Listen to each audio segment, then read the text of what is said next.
My dear masters, my dear gods, ಇವತ್ತು ಈ ದಿನ ವಿಶೇಷವಾದ ದಿನ. ಈ ಭೂಮಂಡಲಕ್ಕೆ ಒಬ್ಬ ಮಹಾನ್ ಶಕ್ತಿ ಧನಿಸಿದ ದಿನ ಅಂತ ಹೇಳ್ಬೋದು. ಪಿತಾಮಹ ಪತ್ರಿಜಿಯವರ ಹುಟ್ಟುಹಬ್ಬ. ಈ ದಿನ ಬಂದಿರ್ತಕ್ಕಂಥ ಶ್ರೀಮತಿ ಪ್ರಿಯಾಂಕಾ ಮೇಡಮ್ ಅವ್ರಿಗೆ ಜೋರಾಗಿ ಒಂದು ಚಪ್ಪಾಳೆನ. ಇವ್ರು ನೋಡ್ಲಿದ್ದವ್ರು ಯಾರೂ ಇಲ್ಲ, ಎಲ್ಲರೂ ನೋಡಿದ್ದಾರೆ. ಬ್ರಹ್ಮಶ್ರೀ ಪಿತಾಮಹ ಪತ್ರಿಜಿ ಅವರು ಒಬ್ಬ ಮಹಾನ್ ವ್ಯಕ್ತಿಗೆ ಬ್ರಹ್ಮಶ್ರೀ ಕೊಟ್ಟಿದ್ದಾರೆ. ಶಿವರಾಮ ಸರ್ ಬಂದಿದ್ದಾರೆ. ಎಲ್ಲರೂ ಕೇಕ್ ಕಟಿಂಗ್ ಮಾಡೋಣ. ಹೆಚ್ಚಿಗೆ ಮಾತಾಡೋದು ಬೇಡ, ಮೇಡಮ್ ಹತ್ರ ಮಾತಾಡೋಣ. Thank you. ಎಲ್ರಿಗೂ ನಮಸ್ತೆ. ಸೊ ಮೊದಲೇದಾಗಿ ನಮ್ಮೆಲ್ಲರ ಗುರುಗಳಾದ ಬ್ರಹ್ಮರ್ಷಿ ಪಿತಾಮಹ ಪತ್ರಿಜಿ ಅವ್ರಿಗೆ ಜೋರಾದ ಚಪ್ಪಾಳೆ ಮೂಲಕ ಸೋ ಗುಡ್. ಸೊ ನಾನು ಜಸ್ಟ್ ಅದೇ ಥಿಂಕ್ ಮಾಡ್ತಾ ಬರ್ತಾ ಇದ್ದೆ ಮನೆಯಿಂದ ಬರಬೇಕಾದ್ರೆ. ಪತ್ರಿಜಿ ಅವರು ಎಷ್ಟು ಜನರ ಜೀವನವನ್ನು ಬದಲಾಯಿಸಿದಾರಲ್ವಾ.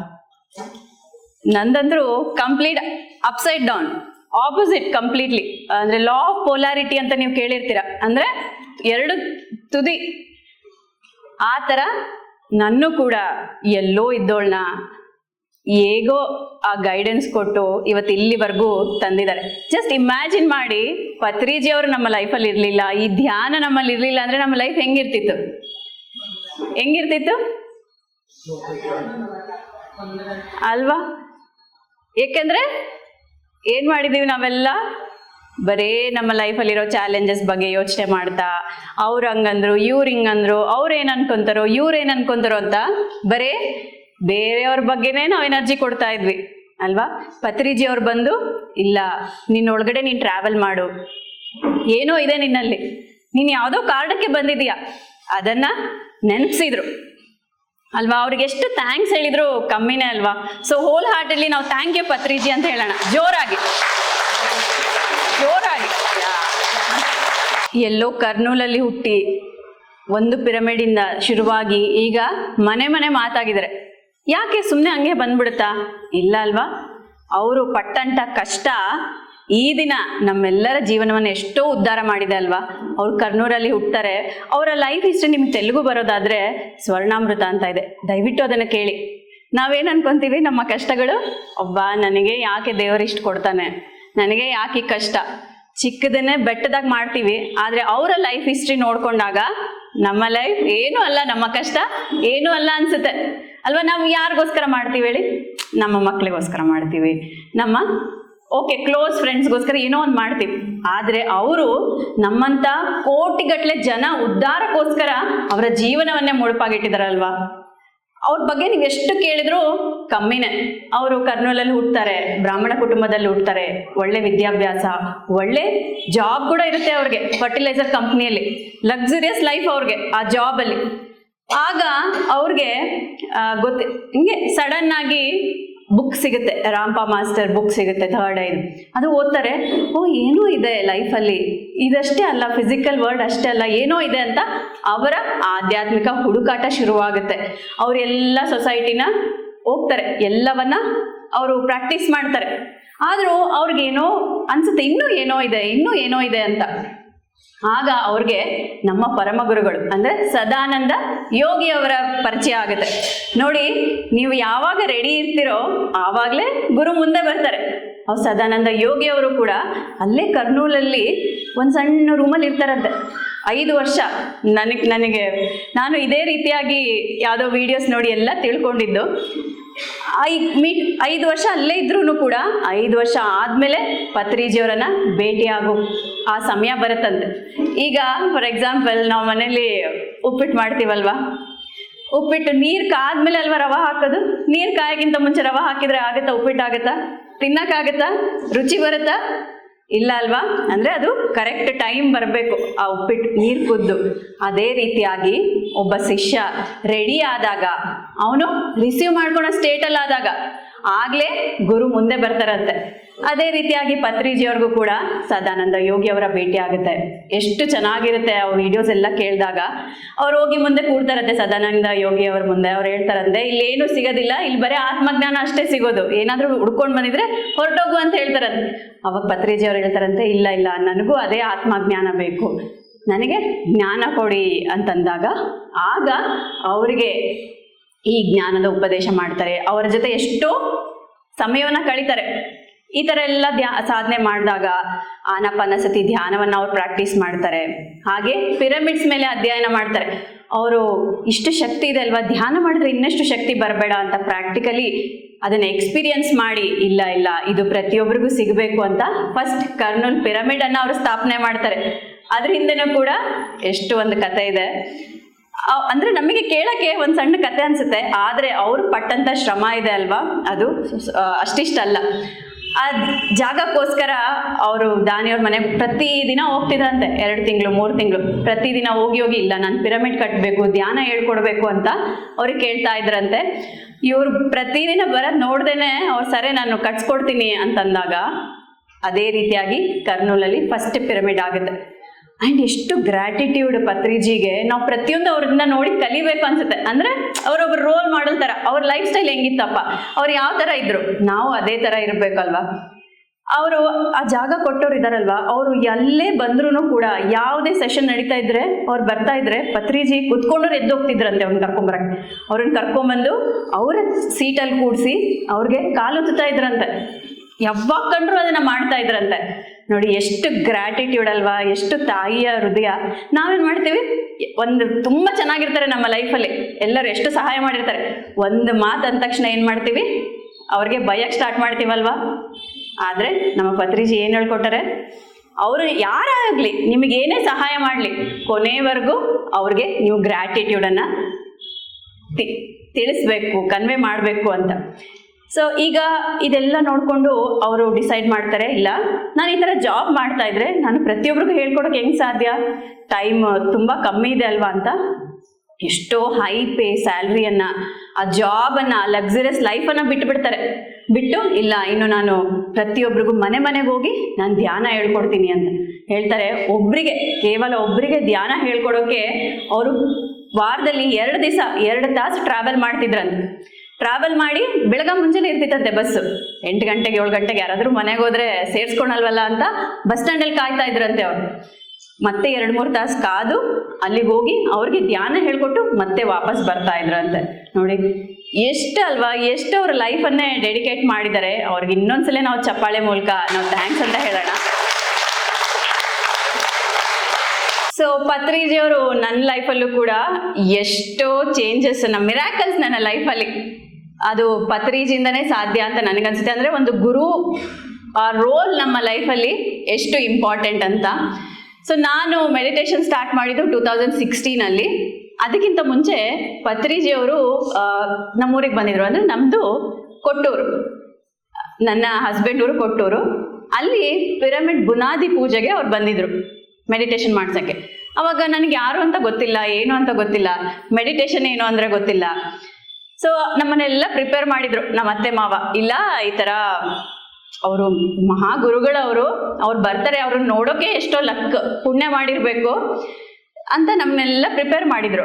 ಸೊ ಮನೇಲೆಲ್ಲ ಒಂಥರ ಫೆಸ್ಟಿವಲ್ ಮೋಡ್, ಅಷ್ಟು ಖುಷಿಯಿಂದ ಎಲ್ಲರೂ ಓಕೆ. ಅಲ್ಲಿ ಆ ಜಾಗಕ್ಕೆ ಹೋಗಿ ಪತ್ರಿಜಿ ಬಂದು ಧ್ಯಾನ ಮಾಡಿಸಿದ್ರು. ಆಮೇಲೆ ಮನೆಗೆ ಬಂದರು ಊಟಕ್ಕೆ. ಊಟ ಎಲ್ಲ ಮಾಡಿದ್ರು. ಇನ್ನು ಟೀ ಬೇಕು ಅಂತಂದ್ರು ಪತ್ರಿಜಿ ಅವರು. ಸೊ ಮತ್ತೆ ನನಗೆ ಹೇಳಿದ್ರು, ಎಷ್ಟು ಜನ ಅಂದರೆ ಮನೆ ತುಂಬ ಜನ, ಟೀ ಮಾಡೋಗು ಸರ್ಗೆ ಅಂತಂದ್ರೆ ಓಕೆ, ನನಗೆ ಈ ಅವಕಾಶ ಸಿಕ್ಕಿದಲ್ವ. ಯಾಕಂದ್ರೆ ಎಲ್ಲರೂ ಹೇಳ್ತಾ ಇದ್ದಾರೆ ಎಷ್ಟು ದೊಡ್ಡ ಮಾಸ್ಟರ್ ಅವರು, ಗುರುಗಳವರು, ಅವ್ರಿಗೆ ನನ್ನ ಕೈಯಿಂದ ನಾನು ಟೀ ಮಾಡೋ ನನಗೆ ಅವಕಾಶ ಸಿಕ್ಕಿದಲ್ಲ, ಐ ಆಮ್ ಸೋ ಲಕ್ಕಿ ಅಂತ. ಅವ್ರು ಯಾರು ಅಂತ ಗೊತ್ತಿಲ್ಲ, ಏನು ಅಂತ ಗೊತ್ತಿಲ್ಲ, ಖುಷಿಯಿಂದ ನಾನು ಟೀ ಮಾಡ್ತಾ ಇದ್ದೀನಿ ಅವ್ರಿಗೆ. ಆ್ಯಂಡ್ ಟೀ ಇನ್ನೇನು ಆಗ್ತಾ ಬಂತು.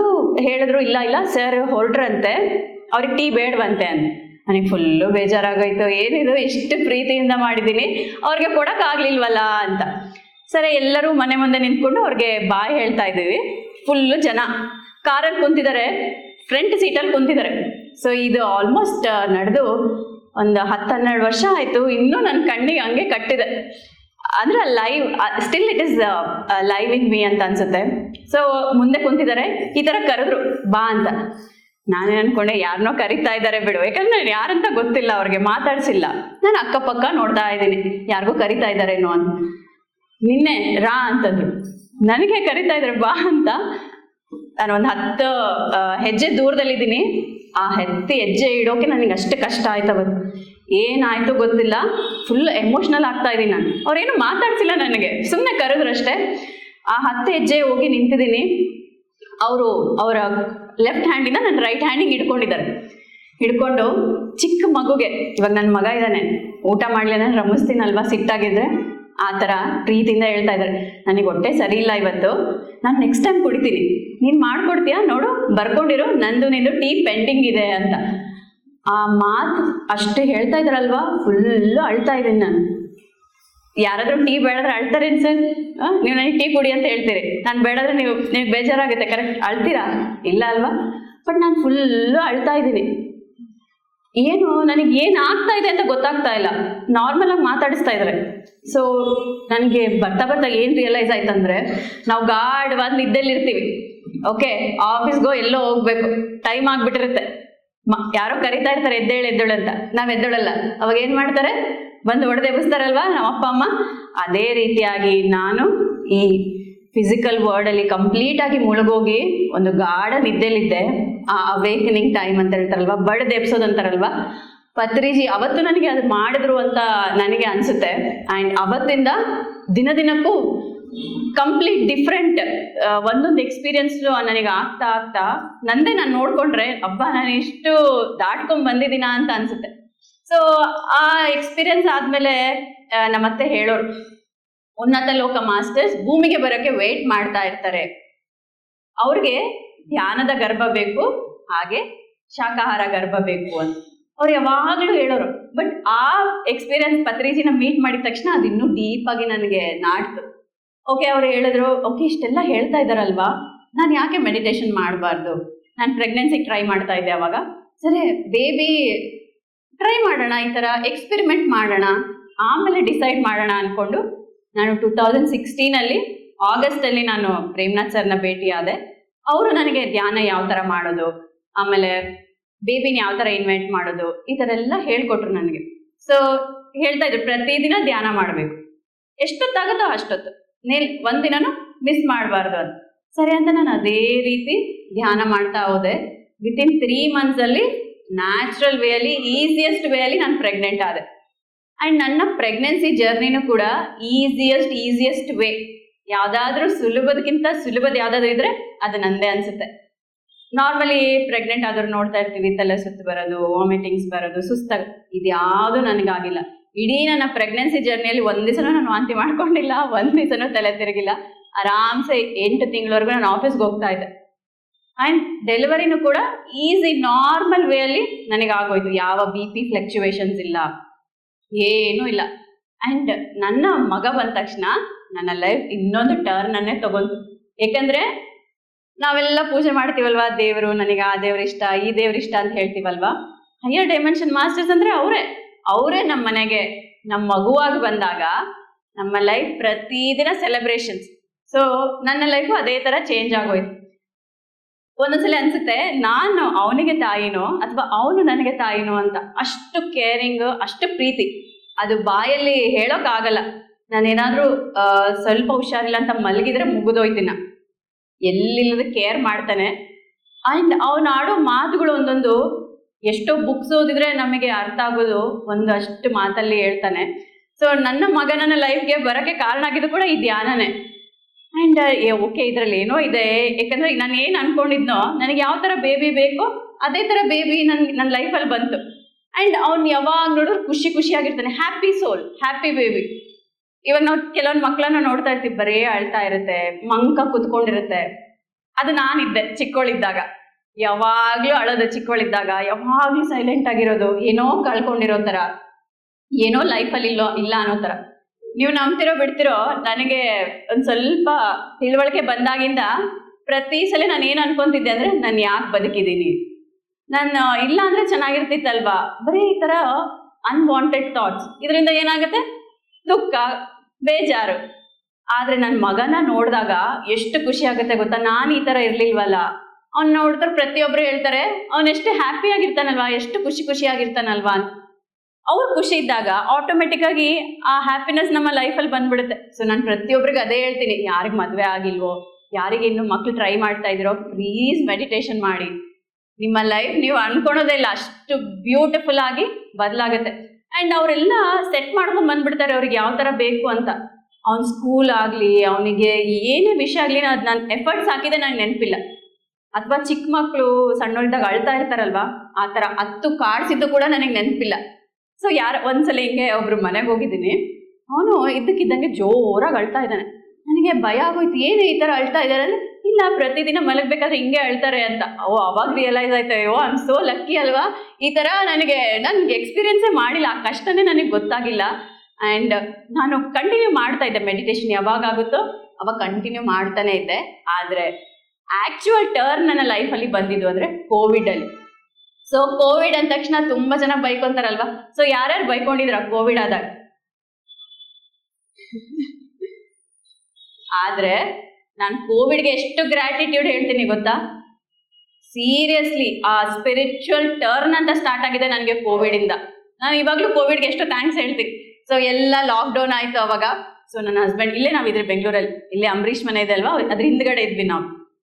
ಇದೇನಿದು ಹಿಂಗೆ ಎಲ್ಲ ಕ್ಲೋಸ್ ಆಗ್ತಾ ಇದೆ, ಚಿಕ್ಕ ಮಗು ಬೇರೆ ಇದೆ, ಬಾ ಊರಿಗೆ ಹೋಗ್ಬಿಡೋಣ, ಒಂದು 15 days ಹೋಗೋಣ ಅಂತ. 15 days ಅಂತ ಹೋದವರು 4 years ನಾವು ಅಲ್ಲೇ ಇದ್ವಿ ಕೊಟ್ಟೂರಲ್ಲಿ, ನಮ್ಮ ಅತ್ತೆ ಮಾವ ಊರದು. ಅವರು ಕರೆದ್ರು, ಇಲ್ಲೆಲ್ಲ ಪ್ಯಾಕ್ ಮಾಡಿ, ಇಲ್ಲೇ ವೇರ್ ಹೌಸ್ ಇರುತ್ತೆ ರೆಂಟ್ಗೆ, ಅಲ್ಲೆಲ್ಲ ಸಾಮಾನು ಹಾಕಿ ನಾವು ಹೋಗ್ಬಿಟ್ವಿ. ನಾನು ಹೋಗಿದ್ದು ಅದು ದ ರೈಟ್ ಟೈಮ್ ನನಗೆ ಅನಿಸುತ್ತೆ. ಯಾಕಂದರೆ ಸಪೋರ್ಟ್ಗೆ ನಮ್ಮ ಅತ್ತೆ ಮಾವ ಎಲ್ಲ ಇದ್ದರು ಊರಲ್ಲಿ. ಅವನು ಸ್ವಲ್ಪ ದೊಡ್ಡವನಾಗಿದ್ದ. ಅದೇ ಟೈಮಲ್ಲಿ ನೈಟ್ ಪ್ರೇಮ್ನಾಥ್ ಸರ್ ಮತ್ತು ವೆಂಕಟೇಶ್ ಸರ್ ಮೆಡಿಟೇಷನ್ ಮಾಡಿಸೋರು ಕೋವಿಡ್ ಟೈಮಲ್ಲಿ. 10:30ಗೆ ಸ್ಟಾರ್ಟ್ ಆದರೆ 2:30, 3:30ವರೆಗೂ ರಾತ್ರಿ ಕಂಟಿನ್ಯೂಸ್ ಮೆಡಿಟೇಷನ್ ಮಾಡೋದು.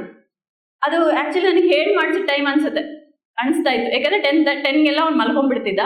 ಆಮೇಲೆ ಧ್ಯಾನ ಸಾಧನೆ ಶುರು ಆಗೋದು. ಮಾಡ್ತಾ 3 hours ಡೈಲಿ 3 hours ಮಾಡ್ತಾ ಫಸ್ಟಿಗೆ ಏನಾಗ್ತಿತ್ತು ಅಂದರೆ ಬರೇ ಅಳ್ತಾ ಇದ್ದೆ ನಾನು. ಅಳೋದು ಕಣ್ಣು ಮುಚ್ಚಿದ ತಕ್ಷಣ, ಮೆಡಿಟೇಷನ್ ಮಾಡಿದ ತಕ್ಷಣ ಅಳು ಬರೋದು. ಯಾಕೆ ಅಂತ ಗೊತ್ತಾಗ್ತಿರ್ಲಿಲ್ಲ. ನನ್ನ ಹಸ್ಬೆಂಡ್ ಒಂದು ಹೊತ್ನಾಗ ಎದ್ದು ಭಯ ಪಡೋರು, ಏನಾಯ್ತು ನಿನಗೆ, ಯಾಕೆ ಈ ಥರ ಅಳ್ತಾ ಇದೆ, ಏನಾದರೂ ಪ್ರಾಬ್ಲಮ್ಮ ಅಂತ. ನನಗೆ ಗೊತ್ತಾಗ್ತಾ ಇಲ್ಲ ಯಾಕೆ ಅಳ್ತಾ ಇದ್ದೀನಿ ಅಂತ, ನಿನಗೇನು ಹೇಳಲಿ ಅಂತ ಹೇಳ್ತಾ ಇದ್ದೆ ನಾನು.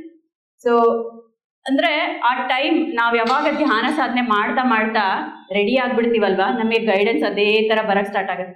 ಅವಾಗ ಏನು ಡೌಟ್ಸ್ ಇದ್ರೂ ಇಮ್ಮಿಡಿಯೇಟಾಗಿ ಕ್ಲಾರಿಫೈ ಆಗಿಬಿಡೋದು.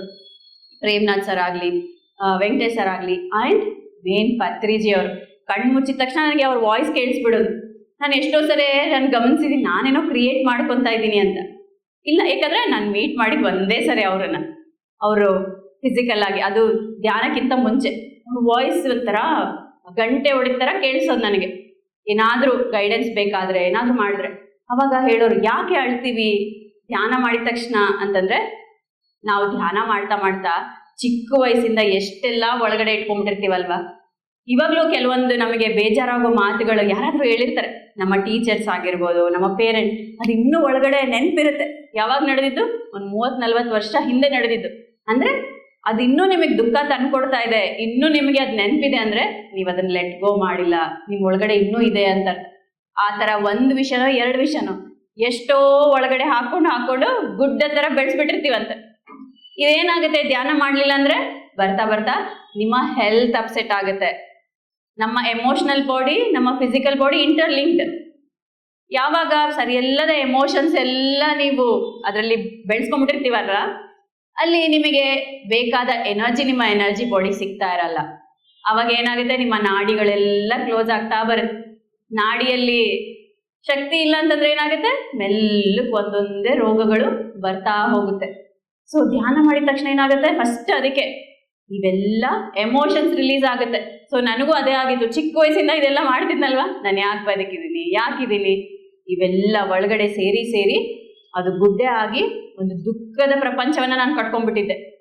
ಫಸ್ಟ್ ಅದಕ್ಕೆ 2 months ನಾನು ಬರೇ ಅಳೋದು. ಅದೇ ಹೇಳ್ತಾ ಇದ್ರು, ಇದು ಗುಡ್ ಸೈನ್, ನಿಮ್ಗೆ ಅಳು ಬರ್ತಾ ಇದೆ ಅಂದರೆ ನೀವು ಕರೆಕ್ಟಾಗಿ ಧ್ಯಾನ ಮಾಡ್ತಾ ಇದ್ದೀರಾ ಅಂತ.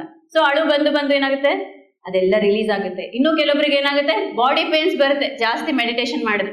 ಯಾಕೆ ಅಂದ್ರೆ ಕ್ಲೋಸ್ ಆಗಿರೋ ನಾಡಿ ಏನಿದೆ ಅಲ್ವಾ, ಅದು ಓಪನ್ ಆಗ್ತಾ ಬರುತ್ತೆ, ಅಲ್ಲಿ ಎನರ್ಜಿ ಪಾಸ್ ಆಗ್ತಾ ಬರುತ್ತೆ. ಚಿಕ್ಕ ವಯಸ್ಸಿಂದ ನಿನಗೆ ಎಷ್ಟೆಲ್ಲ ನಾನು ತೊಂದರೆ ಕೊಟ್ಟಿದ್ದೀನಿ, ಏನೆಲ್ಲ ನಿನ್ನ ಒಳಗಡೆ ಇಟ್ಟು ಇವಾಗೆಲ್ಲ ಕ್ಲಿಯರ್ ಮಾಡ್ತಾ ಇದ್ದೀನಿ, ನನಗೆ ಸಹಕಾರ ಕೊಡು, ಸೋಲ್ ನನಗೆ ಶಕ್ತಿ ಕೊಡು, ಈ ಧ್ಯಾನವನ್ನು ಮಾಡೋಕ್ಕೆ ನನಗೆ ಶಕ್ತಿ ಕೊಡು ಅಂತ.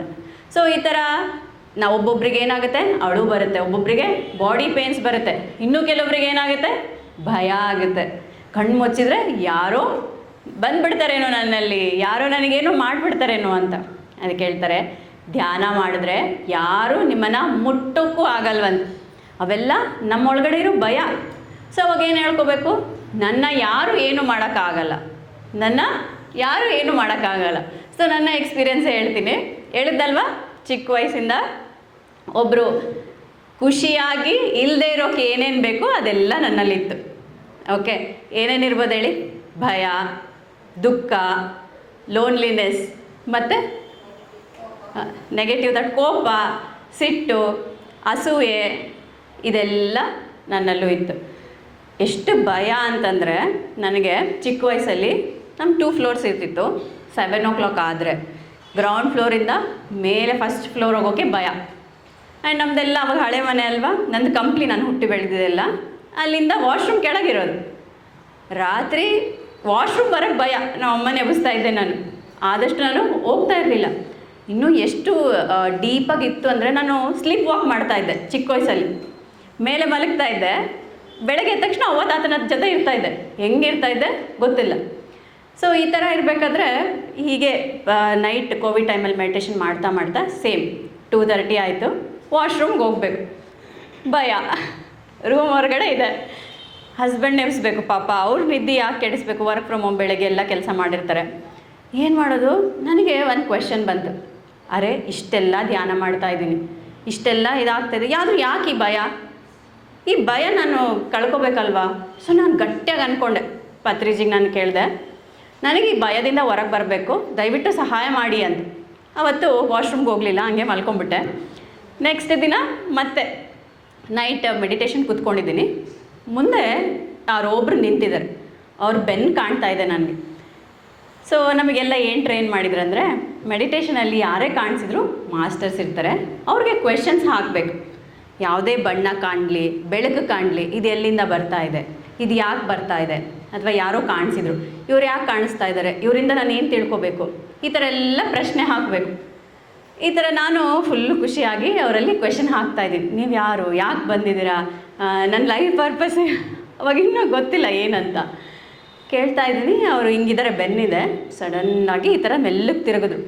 ಫುಲ್ಲು ಇಲ್ಲಿ ಗಡ ಗಡ ಗಡ ಗಡ, ಫುಲ್ಲು ಮುಖ ಎಲ್ಲ ರಕ್ತ, ವಿಚಿತ್ರವಾಗಿದ್ದಾರೆ, ಭೂತಕ್ಕಿಂತ ಭೂತ. ಫುಲ್ಲು ಅಳ್ತಾ ಇದ್ದೀನಿ, ಶೇಕ್ ಆಗ್ತಾ ಇದ್ದೀನಿ. ಅದು ಹೇಳ್ತಾ ಇದೆ, ಕಣ್ಣು ತೆಗೆದು ಓಡೋಗು, ನೀನು ಓಡೋಗ್ತೀಯಾ? ಇಲ್ಲ, ಕಣ್ಣು ತೆಗೆದು ಓಡೋಗು ಅಂತ. ಅವಾಗ ಏನು ಧೈರ್ಯ ಬಂತೋ ಗೊತ್ತಿಲ್ಲ, ಪ್ರೇಮ್ನಾಥ್ ಸರ್ನ, ಪತ್ರಿಜಿನ ನಾನು ಇನ್ವೈಟ್ ಮಾಡಿದೆ ಆಸ್ಟ್ರಲ್ಲಿ. ಅವ್ರು ಯಾವಾಗಲೂ ನಮಗೆ ಸಹಾಯ ಮಾಡೋಕ್ಕೆ ಸಿದ್ಧರಿರ್ತಾರೆ, ನಾವು ಅವರನ್ನು ನೆನೆಸ್ಕೋಬೇಕಷ್ಟೆ. ನಾನು ಕರೆದ ತಕ್ಷಣ ಈ ಕಡೆ ಪತ್ರಿಜಿಯವ್ರು ಕೂತ್ಕೊಂಡಿದ್ದಾರೆ, ಈ ಕಡೆ ಪ್ರೇಮ್ನಾಥ್ ಸರ್ ಅವ್ರು ಕೂತ್ಕೊಂಡಿದ್ದಾರೆ. ಅವ್ರು ಏನೂ ಮಾಡ್ತಾಯಿಲ್ಲ, ಸುಮ್ಮನೆ ಕೂತ್ಕೊಂಡಿದ್ದಾರೆ. ಸೊ ಹೆಂಗಿದ್ರು ಅವ್ರು ಇದ್ದಾರಲ್ಲ, ಯಾಕೆ ಹೆದರ್ಕೋಬೇಕು ಅಂತ ನಾನು ಜೋರು ಆವಾಜ್ ಆಗಿದೆ. ಇದು ಅರುಂಧತಿ ಮೂವಿ ನೋಡಿದ್ರಲ್ವ, ಅದರಲ್ಲಿ ಹೇಳ್ತಾಳಲ್ವ, ನೋ ನಾನೇಮೆ ಚೈಯಲೇವ್ರ, ಆದರೆ ನಾನೇನು ಮಾಡೋಕ್ಕಾಗಲ್ಲ, ನಾನು ನಿನ್ನ ನೋಡಿ ಹೆದರಲ್ಲ. ಒಂದು 10 ಸಾರಿ ಜೋರಾಗಿ ಇನ್ನರಲ್ಲೇ ನಾನು ಹೇಳ್ತಾ ಹೋದೆ, ಅದು ಹೋಗೋಯ್ತು. ಅದು ಆಗಿ 1 ವೀಕ್ 10 ಡೇಸ್ಗೆ ನಾನು ಅಬ್ಸರ್ವ್ ಮಾಡ್ತಾ ಇದ್ದೀನಿ, ಎಷ್ಟು ಭಯ ಕಮ್ಮಿ ಆಗಿದೆ. ನಾನು ಆರಾಮ್ಸೆ ವಾಶ್ರೂಮ್ಗೆ ಹೋಗ್ತಾ ಇದ್ದೀನಿ, ಆರಾಮ್ಸೆ ಹೊರಗೆ ಹೋಗ್ತಾ ಇದ್ದೀನಿ. ಸೊ ಇದರ ಅರ್ಥ ಏನು? ನೀವು ಕೂತ್ಕೊಂಡು ನನಗೆ ಇದು ಬೇಕು ಅದು ಬೇಕಂದರೆ ಆಗಲ್ಲ. ನೀವು ಏನು ಬೇಕೋ ಡಿಸೈಡ್ ಮಾಡಬೇಕು. ಯಾವುದೇ ಆಗಿರ್ಬೋದು, ಭಯ ಆಗಿರ್ಬೋದು, ಸಿಟ್ಟಾಗಿರ್ಬೋದು. ಆದರೆ ಇದು ಹೇಗೆ ಕ್ಲಿಯರ್ ಮಾಡ್ಕೋ ಗೈಡೆನ್ಸ್ ಗುರುಗಳು ಕೊಡ್ತಾರೆ. ಅವ್ರಿಗೆ ಕೇಳಬೇಕು, ನಾನು ಇದನ್ನು ಕ್ಲಿಯರ್ ಮಾಡ್ಕೊಳ್ಳೋಕೆ ಇಷ್ಟಪಡ್ತೀನಿ, ನನಗೆ ಹೆಂಗಾದರೂ ಸಹಾಯ ಮಾಡಿ ಅಂತ. ನೀವು ಸಹಾಯ ಕೇಳಿದಾಗ ಖಂಡಿತವಾಗ್ಲೂ ಅವ್ರಿಗೆ ಸಹಾಯ ಮಾಡ್ತಾರೆ. ಸೊ ಅವ್ರು ನೋಡ್ಕೊತಾರೆ ಅಲ್ಲ, you have to take actions ಅಲ್ವಾ. ಎಷ್ಟು ಚೆನ್ನಾಗಿ ಓದಿದ್ದೆ ನಾನು. ಒಬ್ಬನಿರ್ತಾನಂತೆ, ಅವನು ನನಗೆ ಲಾಟ್ರಿ ಬೇಕು, ನನಗೆ ಲಾಟ್ರಿ ಹೊಡೆಯುತ್ತೆ. ಏನಂತ ಹೇಳ್ತಾರೆ ಎಲ್ಲ ವಿಜುವಲೈಸೇಷನಲ್ಲಿ, ನೀನು ವಿಜುವಲೈಸ್ ಮಾಡ್ಕೊ, ನಿನಗೆ ಆಲ್ರೆಡಿ ಲಾಟ್ರಿ ಬಂದುಬಿಟ್ಟಿದೆ, ನೀನು ಲಾಟ್ರಿಯಿಂದ ಏನು ಮಾಡ್ತೀಯ ಅವೆಲ್ಲ ಊಹೆ ಮಾಡ್ಕೊ ಅಂತ ಹೇಳ್ತಾರಲ್ಲ, ಹಂಗೆಲ್ಲ ಬರೀ ಅದನ್ನೇ ಅಂತೆ ಅವನ್ನೆಲ್ಲ ಕೆಲಸ ಬಿಟ್ಟು. ನನಗೆ ಲಾಟ್ರಿ ಬಂದಿದೆ, ನಾನು ಊಹೆ ಮಾಡು. ಹಿಂಗೆ ಮಾಡ್ತಾ ಮಾಡ್ತಾ ಸತ್ತೇ ಹೋಗ್ಬಿಡ್ತಾನಂತೆ ಅವನು ಸತ್ತೋಗಿ ದೇವ್ರ ಹತ್ರ ಹೋಗ್ತಾನಂತೆ. ದೇವ್ರ ಹತ್ರ ಫುಲ್ ಜಗಳ ಅಂತ. ಅಂದರೆ ನೀವು ಹೇಳಿದ್ರಿ ಧ್ಯಾನ ಮಾಡುವಂಥ ಲಾಟ್ರಿ ಬರುತ್ತೆ ಅಂತ, ನಾನು ಅನ್ಕೊತಾ ಇದ್ದೆ, ನೀನು ಯಾಕೆ ನನಗೆ ಲಾಟ್ರಿ ಕೊಡಿಸಿಲ್ಲ ಅಂತ. ದೇವ್ರು ಹೇಳ್ತಾನಂತೆ, ಅರೆ ಫಸ್ಟ್ ಲಾಟ್ರಿ ತೊಗೋಬೇಕಲ್ವ ನೀನು ದುಡ್ಡು ಖರ್ಚು ಮಾಡಿ ಒಂದು ಲಾಟ್ರಿ ಟಿಕೆಟ್ ತೊಗೊಂಡ್ರೆ ನಾನು ನಿನಗೆ ಕೊಡ್ತಾ ಇದ್ದೆ, ಸುಮ್ಮನೆ ಕೂಡೋದು ಹೆಂಗೆ ಬರುತ್ತೆ ಅಲ್ವಾ. ಅದೇ ರೀತಿಯಾಗಿ ಧ್ಯಾನ ಮಾಡ್ತಾ ನಮ್ಮ ಪ್ರಯತ್ನ ನಾವು ಮಾಡಬೇಕು. ಇಲ್ಲ ನಾನು ಧ್ಯಾನ ಮಾಡ್ತೀನಿ, ನನಗೇನೂ ಕಷ್ಟ ಬರಲ್ಲ, ಎಲ್ಲ ಕ್ಲಿಯರ್ ಆಗಬೇಕು ಅಂದರೆ ಖಂಡಿತವಾಗ್ಲೂ ಆಗೋದೇ ಇಲ್ಲ. ಸೊ ಅವತ್ತು ನನಗೂ ಅದೇ ಆಯಿತು. ಸೊ ನಾನು ಡಿಸೈಡ್ ಮಾಡಿದೆ, ಅವ್ರು ನನ್ನ ಪಕ್ಕ ಏನು ಶಕ್ತಿ ಬೇಕು, ಏನು ವಿಸ್ಡಮ್ ಬೇಕು ಅದು ಕೊಟ್ಟರು. ನೆಕ್ಸ್ಟ್ ಏನು ಮಾಡಿದೆ, ನಾನೇ ಒಂದು ಹೆಜ್ಜೆ ಇಟ್ಟು ಮುಂದೆ ನಾನು ಹೇಳಿದೆ, ನಾನು ಅದನ್ನು ಹೋಗ್ಲಾಕ್ಸ್ಕೊಳ್ಳೋಕ್ಕೆ ಟ್ರೈ ಮಾಡಿದೆ. ಸೊ ಅದೇ ರೀತಿಯಾಗಿ ಈ ಥರ ನನಗಾಗಿದೆ ಅಂದರೆ ಖಂಡಿತವಾಗ್ಲೂ ಎಲ್ರಿಗೂ ಆಗುತ್ತಲ್ವ. ಸೊ ನಾನು ಎಲ್ಲರ ಥರ ನಾನೇನು ಸ್ಪೆಷಲ್ ಅಲ್ಲ. ಬಟ್ ಏನಂದರೆ ನಾನು ಯಾರೇ ಏನೇ ಹೇಳಿದರು, ಪತ್ರಿಜಿ ಅಂತ ಹೇಳಿದರು, ಓಕೆ ಇದನ್ನು ಯಾವ ಥರ ಟ್ರೈ ಮಾಡ್ಬೋದು, ನನಗೆ ಯಾವ ಥರ ಇದು ಅನುಕೂಲ ಆಗುತ್ತೆ, ಈ ಥರ ಟ್ರೈ ಮಾಡ್ತಾ ಆ್ಯಂಡ್ ಎಷ್ಟು ನೋಡಿ, ಇವಾಗ ನನಗೆ ಸಣ್ಣ ಮಗು ಇದ್ದ 4 ಇಯರ್ಸ್, ಕೋವಿಡ್ ಟೈಮಲ್ಲಿ 3 ಇಯರ್ಸ್ ಅವನಿಗೆ. ನನಗೆ ಬುಕ್ಸ್ ಓದೋಕ್ಕೆ ಟೈಮ್ ಆಗ್ತಿರಲಿಲ್ಲ, ಆಮೇಲೆ ವೀಡಿಯೋಸ್ ನೋಡೋಕ್ಕೆ ಟೈಮ್ ಆಗ್ತಿರಲಿಲ್ಲ. ಸೊ ಅದಕ್ಕೆ ಏನು ಮಾಡೋರು, ಈಸಿಯೆಸ್ಟ್ ವೇ ಕಣ್ಣು ಮುಚ್ಕೊಂಡ ತಕ್ಷಣ ನನಗೆ ಏನು ವಿಸ್ಡಮ್ ಬೇಕು ನನಗೆ ಕೊಡೋರು. ಸೊ ಇದೇ ರೀತಿಯಾಗಿ ನನಗೆ ಎಷ್ಟೋ ಸಾರಿ ಪತ್ರಿಜಿ ವಾಯ್ಸ್ ಕೇಳಿದೆ. ಒಂದು ಸಲ ನಾನು ಹಿಂಗೆ ಹಾಲಲ್ಲಿ ಕೂತ್ಕೊಂಡಿದ್ದೀನಿ, ನನಗೆ ಯಾವಾಗಲೂ ಅಲ್ಲಿ ಪಕ್ಕಕ್ಕೆ ಒಂದು ಸ್ಟೇರ್ಸ್ ಇದೆ ನಮ್ಮದು. ನನಗೆ ಟಿ ವಿ ನೋಡ್ತಾ ಇದ್ದಾಗ ನನಗೆ ಅನ್ಸೋದಲ್ಲಿಂದ ಯಾರೋ ಇಳಿದು ಬರ್ತಾ ಇದ್ದಾರೆ, ಒಂದು ಪಾಸಿಟಿವ್ ವೈಬ್ಸ್ ಬರೋದು.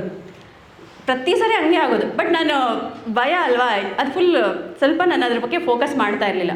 ಒಂದು ಸರಿ ಹಿಂಗೆ ಕೂತ್ಕೊಂಡು ನಾನು ಯೋಚನೆ ಮಾಡ್ತಾಯಿದ್ದೀನಿ, ಅರೆ ನನಗೆ ಯಾರು ಸಪೋರ್ಟಿಗೆ ಇಲ್ವಲ್ಲ, ನನಗೇನಾದರೂ ಬೇಕಾದರೆ ನಾನು ಯಾರಿಗೆ ಕೇಳಬೇಕು, ನನಗೆ ಆ ಸ್ಟ್ರಾಂಗ್ ಗಾಡ್ ಫಾದರ್ ಥರ ಯಾರಾದರೂ ಒಬ್ರು ಇದ್ದರೆ ಎಷ್ಟು ಚೆನ್ನಾಗಿರೋದು. ಫಿಸಿಕಲಾಗಿ ನಾನು ಹೋಗಿ ಏನೇ ಕಷ್ಟ ಆದರೂ ಅವ್ರ ಹತ್ರ ಹೇಳ್ಕೊಂಬಿಡ್ಬೋದು, ಅವ್ರ ಮೇಲೆ ರಿಲೇ ಆಗ್ಬೋದಲ್ಲಪ್ಪ ಅಂತ ತುಂಬ ಬೇಜಾರು ಮಾಡ್ಕೊತಾ ಇದ್ದೆ. ಸೇಮ್ ನನಗೆ ಅದೇ ಫೀಲ್ ಆಗ್ತಾಯಿದೆ, ಯಾರೋ ಕೆಳಗಿಳಿದು ಬರ್ತಾ ಇದ್ದಾರೆ ಅಂತ. ನೋಡಿ ಇವಾಗ ನನಗೆ ಆ ಗೂಸ್ ಬಾಂಬ್ಸ್ ಬರ್ತಾಯಿದೆ ಅದು ನೆನೆಸ್ಕೊಂಡ್ರೆ. ಮೇ ಬಿ ಈ ಎಕ್ಸ್ಪೀರಿಯನ್ಸ್ ಬೇರೆ ಯಾರಾದರೂ ನನಗೆ ಬಂದು ಹೇಳಿದ್ರೆ ನಾನು ನಂಬಲ್ವೇನೋ, ಬಟ್ ನನಗೆ ಆಗಿದೆ ಅಲ್ವಾ, ನಾನು ನಂಬಲೇಬೇಕು. ಯಾರೂ ಇಲ್ಲ ಮನೇಲಿ, ಮಲ್ಕೊಂಡಿದ್ದಾರೆ ಎಲ್ಲರೂ ಮಧ್ಯಾಹ್ನ ಟೈಮಲ್ಲಿ. ನನಗೆ ಇಳಿದು ಬರ್ತಾ ಇರೋ ಥರ ನನಗೆ ಗೊತ್ತಾಗ್ತಾ ಇದೆ, ನಾನು ಧೈರ್ಯ ಮಾಡ್ತಾಯಿಲ್ಲ ನೋಡೋಕ್ಕೆ. ಆ್ಯಂಡ್ ನನಗೆ ಫೀಲ್ ಆಗ್ತಾಯಿದೆ, ಯಾರೂ ನನ್ನ ಹಿಂದೆ ಬಂದಿದ್ದಾರೆ, ಯಾರೂ ನನ್ನ ಹಿಂದೆ ಇದ್ದಾರೆ. ಒಂದು ಸ್ಟ್ರಾಂಗ್ ಫೀಲಿಂಗ್ ಅಂದರೆ ಇವಾಗ ಮನೇಲಿ ಯಾರಾದರೂ ಒಬ್ರು ದೊಡ್ಡವರಿದ್ದಾಗ ಒಂದು ಆ ಫೀಲ್ ಬರುತ್ತಲ್ವ, ಅವ್ರು ಇದ್ದಾರೆ ಬಿಡಪ್ಪ ಅಂತ, ಆ ಥರ ಫುಲ್ ಫೀಲಿಂಗ್. ಕಣ್ಣು ಮುಚ್ಕೊಂಡು ನಾನು ಧ್ಯಾನ ಮಾಡ್ತಾಯಿದ್ದೀನಿ. ನನಗೆ ನಾನು ಧ್ಯಾನದಲ್ಲಿ ತಿರುಗಿ ನೋಡ್ತಾ ಇದ್ದೀನಿ, ಪತ್ರಿಜಿಯವರು ಒಂದು ದೊಡ್ಡ ಆಕಾರವಾಗಿ ಒಂದು ಬೆಟ್ಟದಷ್ಟು ಎತ್ತರ ಇದ್ದಾರೆ, ಅವರು ಇದ್ದಾರೆ. ನೋಡು ನಿನ್ನ ಹಿಂದೆ ನಾನಿದ್ದೀನಿ, ಇನ್ಯಾರ ಅವಶ್ಯಕತೆ ಇದೆ, ನಿನಗೇನು ಬೇಕಾದ್ರೂ ನೀನು ಕಣ್ಣು ಮುಚ್ಕೋ, ನಿನಗೆ ಯಾವಾಗ ಏನು ಸಪೋರ್ಟ್ ಬೇಕು, ಏನು ಗೈಡೆನ್ಸ್ ಬೇಕು ನನ್ನಿಂದ ಸಿಗುತ್ತೆ. ಎಲ್ಲಿಂದ ಗೈಡೆನ್ಸ್ ಬೇಕು ನಾನು ಅವ್ರಿಗೆ ಕನೆಕ್ಟ್ ಮಾಡ್ತೀನಿ. ಏನು ಮಾಡ್ತೀವಿ ನಾವು, ಬರೀ ಹೊರಗಡೆ ಹುಡುಕ್ತಾ ಹೋಗ್ತೀವಿ ಅಲ್ವಾ. ಇದಕ್ಕೊಂದು ಬ್ಯೂಟಿಫುಲ್ ಸ್ಟೋರಿ ಇದೆ. ಏನಂದರೆ ಒಬ್ಬ ಮಾರ್ವಾಡಿ ಒಂದು ಡೈಮಂಡ್ ವ್ಯಾಪಾರಿ ಅಂತೆ, ಅವನು ಟ್ರಾವೆಲ್ ಮಾಡ್ತಾ ಇರ್ತಾನೆ. ಒಂದು ಎಕ್ಸ್ಪೆನ್ಸಿವ್ ಡೈಮಂಡ್ ತೊಗೊಂಡಿರ್ತಾನೆ, ಅದನ್ನು ಮಾರಬೇಕು ಅಂತ ಟ್ರೈನಲ್ಲಿ ಹೋಗ್ತಾ ಇರ್ತಾನೆ. ಅಲ್ಲಿ ಒಬ್ಬ ಕಳ್ಳ ಇರ್ತಾನೆ. ಕಳ್ಳ ನೋಡ್ತಾನೆ ಅವನ, ಅರೇ ಇವನ ಹತ್ರ ಒಂದು ಡೈಮಂಡ್ ಇದೆ, ಎಕ್ಸ್ಪೆನ್ಸಿವ್ ಡೈಮಂಡ್ ಇದೆ, ಅದೇನಾದರೂ ನಾನು ಕದ್ದುಬಿಟ್ರೆ ನನ್ನ ಲೈಫ್ ಸೆಟಲ್ ಅಂತ ಇವನು ಪ್ಲ್ಯಾನ್ ಮಾಡ್ಕೊತಾನೆ. ಅವನು ಮಾರ್ವಾಡಿ ಮಲಗಿದ ತಕ್ಷಣ ಇವನು ಹುಡುಕ್ತಾನಂತೆ, ಎಲ್ಲ ಹುಡುಕ್ತಾನೆ. ಅಸಲು ಸಿಗೋದೇ ಇಲ್ವಂತೆ ಇವನಿಗೆ. ಎಷ್ಟೆಲ್ಲ ತಲೆ ಕೆಟ್ಟೋಗ್ಬಿಡುತ್ತೆ ಅವನಿಗೆ. ಅರೆ ಇವಾಗ ನಾನು ನೋಡಿದ್ನಲ್ಲ, ಅವನ ಜೇಬಲ್ಲಿಲ್ಲ, ಬ್ಯಾಗಲ್ಲಿಲ್ಲ, ಯಾರಲ್ಲಿಲ್ಲ ಅಂತ. ಇಡೀ ರಾತ್ರಿ ನಿದ್ದೆ ಮಾಡಿದೆ ಅವನು ಹುಡುಕ್ತಾನೆ ಡೈಮಂಡ್. ಬೆಳಗ್ಗೆ ಎದ್ದು ಅವನ ವ್ಯಾಪಾರಿ ಹತ್ರನೇ ಹೋಗಿ ಕೇಳಿಬಿಡೋಣ ಎಲ್ಲಿಟ್ಟಿದ್ದಾನೆ ಅಂತ. ಹೋಗಿ ಕೇಳ್ತಾನಂತೆ, ಅರೆ ನೀನು ಡೈಮಂಡ್ ತೋರಿಸಿದೆಲ್ಲ, ನಾನೇನು ತೊಗೊಂಡೋಗಲ್ಲ, ಕಳ್ತನ ಮಾಡಲ್ಲ, ಎಲ್ಲಿಟ್ಟಿದೆಯಾ ಅಂದರೆ ಅವ್ನ ಕಳ್ಳನ ಜೋಬದಲ್ಲೇ ಕೈ ಹಾಕ್ತಾನಂತೆ. ಅವ್ನ ಕಳ್ಳನ ಜೋಬದಲ್ಲೇ ಇರುತ್ತಂತೆ. ನೋಡು ನಿನ್ನಲ್ಲೇ ಇದೆ, ನೀನು ಎಲ್ಲೆಲ್ಲ ಹುಡುಕಿದೆಯಾ. ಸೊ ನಾವೆಲ್ಲ ಕೂಡ ಅದೇ ಮಾಡ್ತಾ ಇದ್ದೀವಲ್ವ, ಹೊರಗಡೆ ಹುಡುಕ್ತಾ ಇದ್ದೀವಿ, ಏನು ಬೇಕು ಅದು ಬೇಕು, ಇವ್ರು ನನ್ನ ಪ್ರೀತಿ ಮಾಡಬೇಕು, ಇವ್ರು ನನಗೆ ರೆಸ್ಪೆಕ್ಟ್ ಮಾಡಬೇಕು, ಇವರಿಂದ ನನಗೆ ಇದು ಸಿಗಬೇಕು ಅಂತ. ಆದರೆ ನಿಜವಾದ ಡೈಮಂಡ್ ಎಲ್ಲಿದೆ, ಜೋರ ಅಲ್ವಾ. ಆದರೆ ನಾವು ಹೊರಗಡೆ ಹುಡುಕ್ತಾ ಇದ್ದೀವಿ. ಸೊ ಈ ಡೈಮಂಡ್ ಓಕೆ ನಮಗೆ ಕಾಣಿಸ್ತಾ ಇದೆ, ಯಾವ ಥರ ನಾವು ಪಡ್ಕೋಬೇಕು, ಕಣ್ಮುಚ್ಚಿ ಧ್ಯಾನ ಮಾಡಬೇಕು, ನಮ್ಮ ಇನ್ನರ್ ಜೊತೆ ನಾವು ಕನೆಕ್ಟ್ ಆಗಬೇಕು, ಪತ್ರಿಜಿಯವ್ರಿಗೆ ಸರೆಂಡರ್ ಆಗಿಬಿಡ್ಬೇಕು. ಅಲ್ವಾ, ಹೇಳ್ತಾರಲ್ವ, ಗುರುವಿನ ಗುಲಾಮನಾಗುವ ತನಕ ದೊರೆಯದನ್ನ ಮುಕ್ತಿ. ಗುರು ಅಂದರೆ ಯಾರು? ನಮ್ಮಲ್ಲಿರೋ ಅಂಧಕಾರವನ್ನು ಒಡೆದೋಡಿಸೋರು ಅಲ್ವಾ. ಮುಕ್ತಿ ಅಂದರೆ ಏನು? ಓಕೆ, ಈ ಜನ್ಮ ಕೊನೆ ಮಾಡ್ಕೊಂಬಿಡ್ಬೇಕು, ಅದೇ ಮುಕ್ತಿ. ಅದೇನ ಮುಕ್ತಿ? ಇಲ್ಲ ಅಲ್ವಾ. ನಿಜವಾದ ಮುಕ್ತಿ ಅಂದರೆ ಏನು? ನಮ್ಮ ಅಹಂಕಾರದಿಂದ ಮುಕ್ತಿ, ನಮ್ಮ ದುಃಖದಿಂದ ಮುಕ್ತಿ ಅಲ್ವಾ, ನಮ್ಮ ಸಿಟ್ಟಿನಿಂದ ಮುಕ್ತಿ. ಇವೆಲ್ಲ ಬೇಡವಾದ ಎಷ್ಟೆಲ್ಲಗಳಿಂದ ಮುಕ್ತಿ ಹೊಂದೋದೆ ನಿಜವಾದ ಮುಕ್ತಿ ಅಲ್ವಾ. ಅಲ್ಲಿಗೆ ಯಾರು ಕರ್ಕೊಂಡು ಹೋಗ್ತಾರೆ? ನಾವು ಆ ಗುರು ಕರ್ಕೊಂಡು ಹೋಗ್ತಾರೆ. ಸೊ ನನ್ನ ಲೈಫಲ್ಲೂ ಪತ್ರಿಜಿಯವರು ಕೈ ಹಿಡಿದು ಒಂದೊಂದೇ ಸ್ಟೆಪ್ಸನ್ನು ಕೂಡ ಅವರು ಇದು ಮಾಡ್ತಾ ಹೋದ್ರು. ಸೊ ಅವತ್ತಿಂದ ಎಕ್ಸ್ಪೀರಿಯನ್ಸ್ ಆಯ್ತಲ್ವಾ, ಪತ್ರಿಜಿ ನನ್ನ ಹಿಂದೆ ಇದ್ದಾರೆ, ಅವರಷ್ಟು ಭರವಸೆ ಕೊಟ್ಟಿದ್ದಾರೆ ಅಲ್ವಾ. ಆಗಿಂದ ಆ ಲೋನ್ಲಿನೆಸ್ ಅನ್ನೋದು ನನಗೆ ಕಮ್ಮಿ ಆಗೋಯ್ತು. ಯಾಕಂದರೆ ಇನ್ನರ್ ನನಗೆ ಕೇಳಿಸ್ತಾ ಇದೆ, ಇನ್ನರ್ ಜೊತೆ ನಾನು ಫ್ರೆಂಡ್ಶಿಪ್ ಮಾಡ್ಕೊಂಡಿದ್ದೀನಿ. ಇನ್ಯಾರು ಫ್ರೆಂಡ್ಶಿಪ್ ಬೇಕಲ್ವಾ? The true self. ಇವಾಗ ನಮ್ಮ ಜೊತೆ ನಾವು ಕನೆಕ್ಟ್ ಆದಾಗ ಈ ನಮ್ಮ ಆತ್ಮನೂ ಏನೋ ಮಾಮೂಲಲ್ಲ ರೀ, ಎಷ್ಟು ಜನ್ಮ ತೊಗೊಂಡಿರುತ್ತೆ ಗೊತ್ತಾ. ಪತ್ರಿಜಿ ಅವ್ರು ಏನು ಹೇಳ್ತಾರೆ, ಫಸ್ಟ್ ನೀವು ಸ್ಪಿರಿಚುಯಾಲಿಟಿಗೆ ಬಂದಮೇಲೆ ಏನೇನ ನೀವು ರೂಲ್ಸ್ ಲಾಸ್ ಏನಂತ ಕಂಡುಹಿಡಬೇಕು, ನಾವು ಆತ್ಮಸ್ವರೂಪರು. ಇದೇ ಫಸ್ಟ್ ರೂಲ್. ನಾವೇನು ಅಂದ್ಕೊಂಡಿರ್ತೀವಿ, ನಾನು ಈ ಬಾಡಿ, ನನ್ನ ಹೇರ್, ನನ್ನ ಹೆಸರು, ನನ್ನ ಜಾಬ್, ಆ ಥರ ಅಂದ್ಕೊಂಡಿರ್ತೀವಲ್ವ. ಸೊ ನಾವು ಅಂದರೆ ಯಾರು? ಫಸ್ಟ್ ರೂಲ್, ನಾವಂದರೆ ಆತ್ಮಸ್ವರೂಪರು. ಆತ್ಮಕ್ಕೆ ಹುಟ್ಟಿಲ್ಲ, ಸಾವಿಲ್ಲ. ಅದೇನು ಮಾಡುತ್ತೆ? ಬೆಳಿಬೇಕು ಆತ್ಮ, ಎಕ್ಸ್ಪೀರಿಯೆನ್ಸ್ ತೊಗೋಬೇಕು. ಇವಾಗ ನಾವು ಬುಕ್ ಓದ್ತೀವಿ, ಅದು ಫುಲ್ 100 ಪೇಜ್ ಓದ್ತೀವಿ, 100 ಪೇಜು ನೆನಪಿರುತ್ತಾ? 1 ಪೇಜೋ 2 ಪೇಜೋ ನೆನಪಿರುತ್ತೆ. ಅದನ್ನು ಎಕ್ಸ್ಪೀರಿಯನ್ಸ್ ಮಾಡಿ ನಿಮ್ಮ ಲೈಫಲ್ಲಿ ಒಂದು ಘಟನೆ ನಡೆಯುತ್ತೆ, ಯಾರೋ ನಿಮಗೆ ಮೋಸ ಮಾಡ್ತಾರೆ, ಅದರಿಂದ ಒಂದು ದೊಡ್ಡ ಪಾಠವನ್ನು ಕಲ್ತಿರ್ತೀರ. ಅದನ್ನು ನೀವು ಮರೆಯೋಕ್ಕೆ ಸಾಧ್ಯನಾ? ಇಲ್ಲ ಅಲ್ವಾ. ಅಂದರೆ ಆತ್ಮ ಅನುಭವ ಮಾಡಿ ಅದು ಪಾಠ ಕಲಿಯುತ್ತೆ, ಆವಾಗ ಅದು ಪರ್ಮನೆಂಟಾಗಿ ನೆನಪಿದ್ಬಿಡುತ್ತೆ. ಸೊ ಅದಕ್ಕೆ ಏನು ಮಾಡುತ್ತೆ, ಅದು ಮತ್ತೆ ಮತ್ತೆ ಹುಟ್ಟಿ ಬರುತ್ತೆ. ಸೆಕೆಂಡ್ ಪಾಯಿಂಟ್ ಏನು? ಪುನರ್ಜನ್ಮ ಸಿದ್ಧಾಂತ.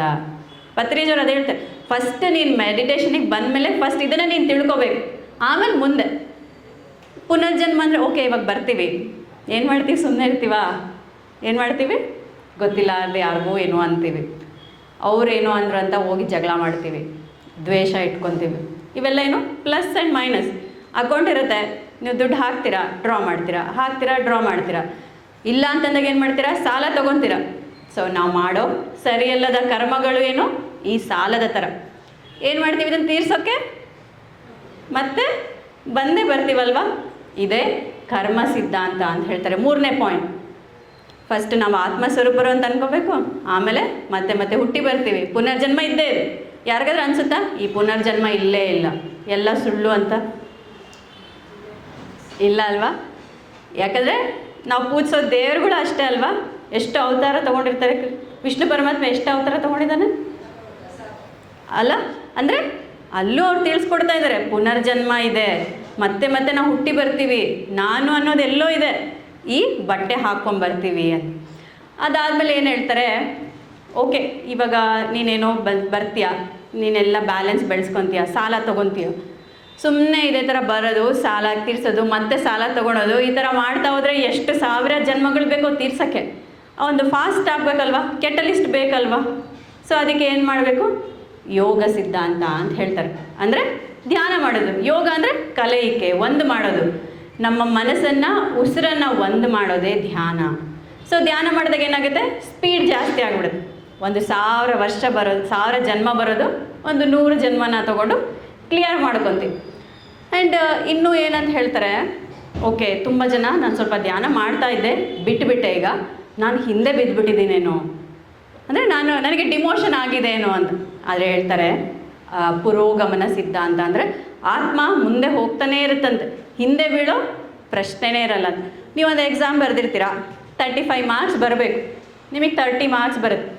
ಈ ಫಿಸಿಕಲ್ ವರ್ಲ್ಡಲ್ಲಿ ಏನು ನೀವು ಫೇಲ್ ಅಂತ ಹೇಳ್ತೀರಾ, ಆದರೆ ನೀವು 30 ಮಾರ್ಕ್ಸ್ ಬರೋಷ್ಟಾದ್ರೂ ಕಲ್ತಿದ್ದೀರಲ್ವ ಅಲ್ವಾ. ಇಲ್ಲಾಂದರೆ 0 ಮಾರ್ಕ್ಸ್ ಬರಬೇಕಿತ್ತು, ನಿಮಗೆ 30 ಮಾರ್ಕ್ಸ್ ಬಂದಿದೆ ಅಂದರೆ ಏನೋ ನೀವು ಕಲ್ತಿದ್ದೀರಾ. ಅಂದರೆ ಅದೇ ಅಂದರೆ ಪುರೋಗಮನ ಸಿದ್ಧಾಂತ. ಲಾ ನಿಮಗೆ ಪ್ರಮೋಷನ್ ಆಗ್ತಾನೇ ಇರುತ್ತೆ. ಓಕೆ. ಆ್ಯಂಡ್ ಇದಾದಮೇಲೆ ಏನು ಹೇಳ್ತಾರೆ, ಅನೇಕ ಸಿದ್ಧಾಂತ ಅಂತ ಹೇಳ್ತಾರೆ. ನಾವೇನು ಅಂದ್ಕೊಂಡ್ಬಿಡ್ತೀವಿ, ನಮ್ಮ ಈ ಮಾಯೆಯಲ್ಲಿ ಈ ಭೂಮಿ ಅಷ್ಟೇ ಇರೋದು, ಈ ಚಂದ್ರ ಅಷ್ಟೇ ಇರೋದು, ಸೂರ್ಯ ಅಷ್ಟೇ ಇರೋದು ಅಂತ. ಇದಕ್ಕಿಂತ ಎಷ್ಟೋ ಲೋಕಗಳಿರ್ತವಂತೆ, ಎಷ್ಟೋ ಮಾಸ್ಟರ್ಸ್ ಇರ್ತಾರೆ. ಅದು ದಿ ಎಂಡ್ ಇಲ್ಲ ಅಂತ ಹೇಳಿ, ಇದೇ ಲಾ ಆಫ್ ಇನ್ಫಿನಿಟಿ ಅಂತ ಹೇಳ್ತಾರೆ. ಸೊ ನಿಮಗೆ ಕಣ್ಣು ಮುಚ್ಚಿದಾಗ ಮಾಸ್ಟರ್ಸ್ ಕಂಡಿದ್ದಾರೆ ಅಂದರೆ ಯಾವುದೋ ಒಂದು ಎನರ್ಜಿ ನಿಮಗೆ ಕನೆಕ್ಟ್ ಆಗಿದೆ. ಅದು ಸುಳ್ಳು ಅಂತ ನಾವು ಅಂದ್ಕೊಳಕ್ಕೆ ಸಾಧ್ಯ ಇಲ್ವಲ್ಲ. ಸೊ ಈ ಥರ ಒಂದೊಂದೇ ನನಗೆ ಅರ್ಥ ಆಗ್ತಾ ಬರ್ತಾ ಹೋಯ್ತು. ಓಕೆ, ಇದರಲ್ಲಿ ಏನೋ ಇದೆ, ನಾನು ಅಂದ್ಕೊಂಡಿದ್ದೇನೋ ಓಕೆ ಈ ಫಿಸಿಕಲ್ ಲೈಫಲ್ಲಿ ನಾನೆಲ್ಲ ಕಳ್ಕೊತೀನಿ, ದುಃಖವನ್ನು ಕಳ್ಕೊತೀನಿ ಅಂತ. ಆದರೆ ನಮ್ಮ ಲೈಫ್ ಪರ್ಪಸ್ ಏನು, ನಾವು ಯಾಕೆ ಬಂದಿದ್ದೀವಿ ಭೂಮಿ ಮೇಲೆ? ನಾವು ಬರೀ ಊಟ ಮಾಡೋಕ್ಕೆ, ಮಲಗೋಕ್ಕೆ, ಜಗಳ ಆಡೋಕ್ಕೆ, ಬೇಜಾರು ಮಾಡ್ಕೊಳಕ್ಕೆ ಬಂದಿರ್ತೀವ? ಇಲ್ಲ ಅಲ್ವಾ? ಇನ್ನೂ ಒಂದು ಪರ್ಪಸ್ ಇದೆ. ಸುಮ್ಮನೆ ಇವಾಗ ನೀವು ಸುಮ್ಮನೆ ಇಲ್ಲಿಂದ ನೀವು ಮೈಸೂರಿಗೆ ಹೋಗ್ತೀರಾ, ಏನೋ ಒಂದು ಕೆಲಸ ಇಟ್ಕೊಂಡೇ ಹೋಗ್ತಿರಲ್ವ? ಸುಮ್ಮನೆ ಅನ್ಕೊಂತೀವಿ ಹೋಗೋಣ ಅಂತ, ಆದರೆ ಆಗೋದೇ ಇಲ್ಲ. ಅಂಥದ್ದು ನಾವೆಲ್ಲ ಉನ್ನತ ಲೋಕವಾಸಿಗಳು ಅಂತ ಹೇಳ್ತಾರೆ ಪತ್ರಿಜಿಯವರು. ಅಂದರೆ ನಾವೆಲ್ಲ ಸ್ಟಾರ್ ಬೀಯಿಂಗ್ಸ್. ಎಲ್ಲಿಂದ ಬಂದಿರ್ತೀವಿ? ಮೇಲಿನ ಲೋಕದಿಂದ ಬಂದಿರ್ತೀವಿ. ಸುಮ್ಮನೆ ಬಂದಿರ್ತೀವ? ಏನೋ ಒಂದು ಲೈಫ್ ಪರ್ಪಸ್ ಇದೆ. ಆ ಲೈಫ್ ಪರ್ಪಸ್ ಏನು ಅದು ಹೇಗೆ ತಿಳಿತಾ ಹೋಗುತ್ತೆ? ಒಬ್ಬೊಬ್ಬರಿಗೆ ಒಂದೊಂದು ಎಕ್ಸಾಮ್ ಇರುತ್ತೆ ಅಂತ, ಒಬ್ಬೊಬ್ಬರಿಗೆ ಕ್ಷಮಿಸೋದು ಹೇಗೆ ಅಂತ ಕಲಿಸೋದಿರುತ್ತೆ. ಸಬ್ಜೆಕ್ಟ್ಸ್ ಇರುತ್ತಲ್ಲ ಮಕ್ಕಳಿಗೆ, ಹೇಗೆ 7 ಸಬ್ಜೆಕ್ಟ್ 6 ಸಬ್ಜೆಕ್ಟ್, ಅದೇ ರೀತಿಯಾಗಿ ನಮಗೂ ಹಲವಾರು ಸಬ್ಜೆಕ್ಟ್ಸ್ಗಳಿರುತ್ತಂತೆ. ಬೇರೆಯವ್ರಿಗೆ ಕ್ಷಮಿಸೋದು ಹೇಗೆ, ಅನ್ಕಂಡೀಷ್ನಲಿ ಪ್ರೀತಿಸೋದು ಹೇಗೆ ಅಂತ. ಸೊ ಇದು ಕೂಡ ಪತ್ರಿಜಿಯವರು ಎಷ್ಟು ಬ್ಯೂಟಿಫುಲ್ಲಾಗಿ ಮೆಸೇಜ್ ಕೇಳ್ಕೊಡ್ತಾರೆ ನನಗೆ. ನಾನು ಕೇಳ್ತಾ ಇದ್ದೆ, ನನಗೆ ಎಷ್ಟು ಜನ ಹರ್ಟ್ ಮಾಡ್ತಾರೆ, ನನಗೆ ಎಷ್ಟು ಜನ ದುಃಖ ಕೊಡ್ತಾರೆ, ನಾನು ಅವ್ರಿಗೆ ಹಂಗೆ ಮಾಡ್ತೀನಿ ಅಲ್ವಾ? ಅವ್ರು ನನಗೆ ಮಾಡಿ ಕರ್ಮ ಸಿದ್ಧಾಂತ ಅಲ್ವಾ? What you give is what you get. So ನಾವು ನನಗೆ ಅದು ಕೊಡ್ತಾ ಇದ್ದಾರೆ, ನಾನು ಯಾಕೆ ಅದನ್ನು ಕೊಡಬಾರ್ದು ಅಂದಾಗ ಎಷ್ಟು ಬ್ಯೂಟಿಫುಲ್ ಹೇಳ್ತಾರೆ. ನೀನು ಜೇನು ಗೊತ್ತಲ್ವಾ ನಿನಗೆ ಅಂತ. ಜೇನಿನ ಐಡೆಂಟಿಟಿ ಏನು? ಮಧುರ ಅಲ್ವಾ, ಸ್ವೀಟ್ನೆಸ್. ಆ ಜೇನಿನ ಕೂಡ ಕಲೆ ಹಾಕಬೇಕು ಅಂದರೆ ಎಷ್ಟು ಶ್ರಮ ಇರುತ್ತಲ್ವ, ಅದರಿಂದ ಎಷ್ಟು ಹಿಂಸೆ ಇರುತ್ತೆ. ಆದರೆ ಅಷ್ಟೆಲ್ಲ ಇದ್ರೂ ಜೇನಿಂದ ಜೇನು ಯಾವತ್ತಾದ್ರೂ ಖಾರ ಅನಿಸಿದೆನಾ? ಅದ್ರ ಕ್ವಾಲಿಟಿ ಏನು? ಸಿಹಿ ಅಲ್ವಾ? ಅದೇ ರೀತಿಯಾಗಿ ನಿನ್ನ ಕ್ವಾಲಿಟಿ ಏನು, ನಿನ್ನ ಸೋಲ್ ಕ್ವಾಲಿಟಿ ಏನು? ಎಲ್ಲರನ್ನ ಪ್ರೀತಿಸೋದು, ಎಲ್ಲರನ್ನ ಕ್ಷಮಿಸೋದು. ಅವ್ರು ಹೇಗಿರ್ತಾರೋ ಹಾಗಿರಲಿ, ನಿನ್ನ ಕ್ವಾಲಿಟಿಯನ್ನು ನೀನು ಮರಿಬೇಡ ಅಂತ ಹೇಳಿದ್ರು. ನೋಡಿ ಎಷ್ಟು ಬ್ಯೂಟಿಫುಲ್ಲಾಗಿ ಕರೆಕ್ಟ್ ಟೈಮ್ಗೆ ಕರೆಕ್ಟ್ ವಿಸ್ಡಮ್ ಬರ್ತಾ ಇದೆ ಅಂತಂದರೆ ಇದೆಲ್ಲರಿಗೂ ಸಿಗುತ್ತೆ. ಟ್ರಸ್ಟ್ ಮಾಡಬೇಕು. ತುಂಬ ಜನ ಏನಾಗುತ್ತೆ, ತುಂಬ ಸರಿ ಪ್ರಾಬ್ಲಮ್ಮು, ನಿಮಗೆ ಆ ಫ್ಲೋ ಬರ್ತಾ ಇರುತ್ತೆ, ನಿಮಗೆ ಆ ಮೆಸೇಜ್ ಬರ್ತಾ ಇರುತ್ತೆ. ನೀವೇನು ಅನ್ಕೊತೀರಾ? ನನ್ನ ಮೈಂಡ್ ಮಾಡ್ತಾ ಇದೆ, ನನ್ನ ಮೈಂಡ್ ಮಾಡ್ತಾ ಇದೆ, ಇದು ನಾನೇ ಕಲ್ಪಿಸ್ಕೊಳ್ತಾ ಇದ್ದೀನೇನೋ ಅಂತ. ಇವಾಗ ಕಲ್ಪಿಸ್ಕೊಳ್ಳಿ. ಇವಾಗ ಏನಾದರೂ ನೀವು ಟ್ರೈ ಮಾಡಿ ಆ ಥರ ಏನಾದರೂ ಥಿಂಕ್ ಮಾಡೋಕ್ಕೆ ಆಗುತ್ತಾ? ರ್ಯಾಂಡಮ್ ಆಗಿ ನಾವೇನು ಮಾಡ್ತೀವಿ, ಬೇರೆಯವ್ರು ಹೇಳೋದನ್ನು ಈಸಿಯಾಗಿ ನಂಬಿಡ್ತೀವಿ. ಅದೇ ನಮ್ಮೊಳಗಡೆ ಇರೋದನ್ನು ನಾವು ನಂಬಲ್ಲ ಅಲ್ವಾ? ಸುಮ್ಮನೆ ಕುರುಡರ ಥರ ಬೇರೆಯವ್ರನ್ನ ಫಾಲೋ ಮಾಡ್ಕೊಂಡು ಹೋಗ್ತಾ ಇರ್ತೀವಿ. ಇದಕ್ಕೂ ಒಂದೆಷ್ಟು ಬ್ಯೂಟಿಫುಲ್ ಸ್ಟೋರಿ ಇದೆ. ಒಬ್ಬನು ಹೈವೇಲಿ ಕಾರ್ ಓಡಿಸ್ಕೊಂಡು ಹೋಗ್ತಾ ಇರ್ತಾನಂತೆ. ಓಕೆ, ಒಂದು ಹೆಡ್ಲೈಟ್ ಹೋಗ್ಬಿಡುತ್ತಂತೆ ರಾತ್ರಿ. ಏನು ಮಾಡೋದು ಅಂತ ನಿಂದಿರ್ಸ್ಕೊಂಡಿರ್ತಾನಂತೆ. ಮುಂದೆ ಒಂದು ಕಾರ್ ಇರುತ್ತಂತೆ, ಲೈಟು ಎಲ್ಲ ಫುಲ್ ಚೆನ್ನಾಗಿರುತ್ತಂತೆ. ಇದನ್ನು ಅನ್ಕೊತಾನಂತೆ, ಇದನ್ನು ಫಾಲೋ ಮಾಡ್ಕೊಂಡು ಹೋಗ್ಬಿಡೋಣ, ಆರಾಮ್ಸೆ ದಾಟ್ಬಿಡ್ಬೋದು. ಹೋಗ್ತಾ ಅದನ್ನು ಫಾಲೋ ಮಾಡ್ಕೊಂಡು ಹೋಗ್ತಾ ಅದು ಒಂದು ಕಡೆ ಹೋಗಿ ಆ ಕಾರ್ ಸ್ಟಾಪ್ ಮಾಡಿದಾಗ ಇವನು ಜೋರಾಗಿ ಗುದ್ದು ಬಿಡ್ತಾನಂತೆ. ಗುದ್ದಿ ಕೆಳಗಿಳ್ದು ಅವನಿಗೆ ಬೈತಾನಂತೆ, ಇದು ಯಾಕೆ ಈ ಥರ ಬ್ರೇಕ್ ಆಗದೆ ನಿನಗೆ ಗೊತ್ತಾಗಲ್ವಾ ಅಂತ. ಅವ್ನು ಲೈಟ್ ಹಾಕ್ತಾನಂತೆ. ಅದು ಅವ್ನ ಮನೆ ಗ್ಯಾರೇಜ್ ಆಗಿರುತ್ತಂತೆ. ಅವ್ನು ಕರೆಕ್ಟಾಗೆ ನಿಲ್ಲಿಸಿದಾನೆ. ಯಾರು ತಪ್ಪು? ಇವನು ತಪ್ಪಲ್ವಾ? ಸೊ ಪತ್ರಿಜಿ ಅದೇ ಹೇಳ್ತಾರೆ, ಏನು ನಾವು ಮಿಸ್ಟೇಕ್ ಮಾಡ್ತಾ ಇದ್ದೀವಿ ನಮ್ಮ ಈ ಸ್ಪಿರಿಚುವಲ್ ಗ್ರೋತಲ್ಲಿ. ಅವ್ರು ಹೇಳ್ತಾರೆ, ಸಿಕ್ಕೋರ ಹತ್ರ ಹೋಗಿ ಗೈಡೆನ್ಸ್ ಕೇಳಬೇಡ, ಅವ್ರ ಜ್ಞಾನವನ್ನು ತಿಳ್ಕೊ. ಅವರಲ್ಲಿ ಅಪಾರವಾದ ಜ್ಞಾನ ಇರುತ್ತೆ. ನಾವು ಗೈಡೆನ್ಸ್ ಹೆಂಗೆ ಕೇಳ್ತೀವಿ? ಸ್ಪಿರಿಚುವಲ್ ಗೈಡೆನ್ಸ್ ಇಲ್ಲ. ಏನು ಮಾಡ್ತೀವಿ? ನನಗೆ ಈ ಕಷ್ಟ ಇದೆ, ನನಗೆ ಸಾಲ ತುಂಬ ಇದೆ, ನನಗೆ ಈ ರೋಗ ತುಂಬ ಇದೆ, ನಾನೇನು ಮಾಡಬೇಕು? ಕಣ್ಣು ಮುಚ್ಕೊಂಡು ನೀವು ನೋಡ್ತಿರಲ್ಲ, ನೀವು ಹೇಳಿ ಅಂತ ಹೇಳ್ತಾರೆ. ತುಂಬ ಜನ ನನಗೆ ಫೋನ್ ಮಾಡ್ತಾರೆ, ಫೋನ್ ಮಾಡಿ ಮೇಡಮ್ ನೀವೇನೋ ನೋಡ್ತೀರಂತಲ್ವಾ, ನೋಡಿ ಹೇಳಿ ಅಂತ. ನಾನು ಮಾತಾಜಿ ಅಂತ ಕರೀತಾರೆ, ನನಗೆ ನಗು ಬರುತ್ತೆ. ಯಾವ ಮಾತಾಜಿ ಎಲ್ಲ ಏನಲ್ಲ, ನಾನು ಒಬ್ಬ ಧ್ಯಾನಿನೇ. ನನಗೇನು ಅನುಭವ ಆಗಿದೆ ಅದನ್ನು ವೀಡಿಯೋ ಮಾಡಿ ನಾನು ಶೇರ್ ಮಾಡ್ತೀನಿ ಅಷ್ಟೇ. ನಾನು ನೋಡ್ಕೊಂಡು ಕಂಡ್ಕೊಂಡಿದ್ದೀನಿ ಅಂದರೆ ನಾನು ಏನು ಹೇಳೋಕ್ಕೆ ಇಷ್ಟಪಡ್ತೀನಿ, ನಿನ್ನ ನೋಡಿ ನೀನು ಕಳ್ಕೊಳಕ್ಕೆ ಸಾಧ್ಯ. ಏನಂತ ಹೇಳ್ತೀನಿ ನಾನೇ ನಿನ್ನ ಭವಿಷ್ಯ, ನಿನ್ನ ಪಾಸ್ಟ್ ನೋಡಿ ಹೇಳ್ತೀನಿ, ಅದು ನೀನು ನಂಬೇಡ ಅಂತ ಹೇಳ್ತೀನಿ. ಯಾಕೆಂದರೆ ನನ್ನ ಲೈಫ್ ಹಿಸ್ಟ್ರಿ ಬೇರೆ, ನನ್ನ ಸೋಲ್ ಹಿಸ್ಟ್ರಿ ಬೇರೆ, ಅದರ ಅನುಭವದ ಪ್ರಕಾರ ನಾನು ತಿಳ್ಕೊಂಡಿರ್ತೀನಿ. ಅದೇ ರೀತಿಯಾಗಿ ನಿನ್ನ ಸೋಲ್ ಹಿಸ್ಟ್ರಿ ಬೇರೆ ಅಲ್ವಾ? ನೀವು ಒಂಥರ ಇದ್ದೀರ, ನಾನು ಒಂಥರ ಇದ್ದೀನಿ, ನಾವಿಬ್ಬರು ಸೇಮ್ ಇದ್ದೀವ? ಇಲ್ಲ ಅಲ್ವಾ? ಯಾರಾದರೂ ಸೇಮ್ ಇದ್ದೀವಾ? ಇಲ್ಲ ಅಲ್ವಾ? ಅದೇ ರೀತಿಯಾಗಿ ಒಬ್ಬೊಬ್ಬರು ಸೋಲ್ ಡಿಸೈನ್ ಒಂಥರ. ಸೊ ಪತ್ರಿಜಿ ಅದೇ ಹೇಳ್ತಾರೆ ಫಸ್ಟಿಗೆ, ಏನು ಮಿಸ್ಟೇಕ್ ಮಾಡ್ತಾ ಇದೆಯಾ ನೀನು ಸ್ಪಿರಿಚುವಲ್ ಗ್ರೋತ್ ಆಗಲಾರ್ದಂಗೆ ಅಂದರೆ ಕಂಡವ್ರ ಹತ್ರ ನೀನು ನಿನ್ನ ಈ ಫಿಸಿಕಲ್ ಪ್ರಾಬ್ಲಮ್ಗೆ ಗೈಡೆನ್ಸ್ ಕೇಳಬೇಡ. ಓಕೆ, ನಿಂಗೆ ಸ್ಪಿರಿಚುವಲಿ ನಿನಗೇನೋ ಆಗ್ತಾ ಇದೆ, ಆವಾಗ ನೀನು ಗೈಡೆನ್ಸ್ ಕೇಳು, ತಪ್ಪಿಲ್ಲ. ಎಲ್ಲರದು ಕೇಳು, ನಿಂದೇ ಫಾಲೋ ಮಾಡು ಅಂತ ಹೇಳ್ತಾರೆ. ಇದು ಫಸ್ಟ್ ಪಾಯಿಂಟ್ ಹೇಳ್ತಾರೆ. ಆಮೇಲೆ ಇನ್ನೊಂದು ಏನು ಹೇಳ್ತಾರೆ, ಕನ್ಸಿಸ್ಟೆನ್ಸಿಯನ್ನು ಮೇಂಟೈನ್ ಮಾಡು ಮೆಡಿಟೇಷನಲ್ಲಿ. ತುಂಬ ಜನ ಏನು ಮಾಡ್ತಾರೆ, ಒಂದು 10 ದಿವಸ ತುಂಬ ಚೆನ್ನಾಗಿ ಮೆಡಿಟೇಷನ್ ಮಾಡೋದು, ಮತ್ತೆ ಒಂದು ತಿಂಗಳ ಬಿಟ್ಬಿಡೋದು, ಮತ್ತೆ ಒಂದು ಸ್ವಲ್ಪ ದಿನ ಮಾಡೋದು ಬಿಟ್ಬಿಡೋದು.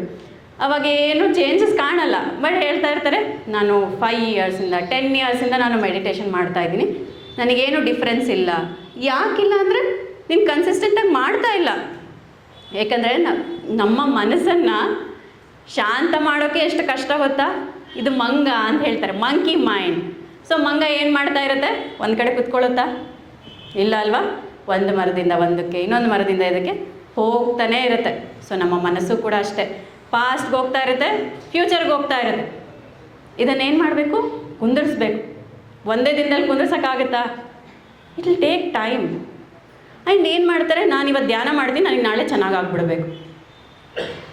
ಖಂಡಿತವಾಗ್ಲೂ ಸಾಧ್ಯ ಇಲ್ಲ.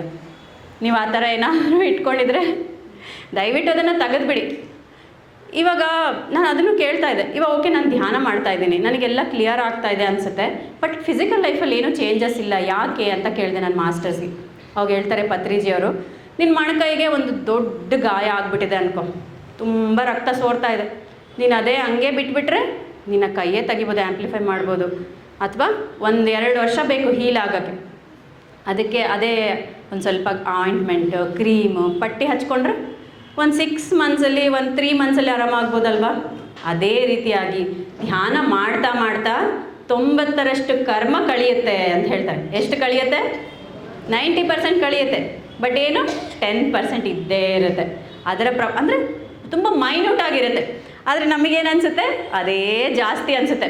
ತುಂಬ ಜನ ಹೇಳ್ತಾರೆ, ಅದೇ ಹೇಳ್ತಾರ, ಫೋನ್ ಮಾಡಿ ಅವರು ಡೌಟ್ಸೇ ಆ ಥರ ಇರುತ್ತೆ, ಮೇಡಮ್ ನಾನು ಧ್ಯಾನ ಮಾಡ್ತಾ ಚೆನ್ನಾಗಿದ್ದೆ, ಧ್ಯಾನ ಮಾಡಿದ್ಮೇಲೆ ನನಗೆ ಪ್ರಾಬ್ಲಮ್ಸ್ ಜಾಸ್ತಿ ಆಯಿತು ಅಂತ ಹೇಳ್ತಾರೆ.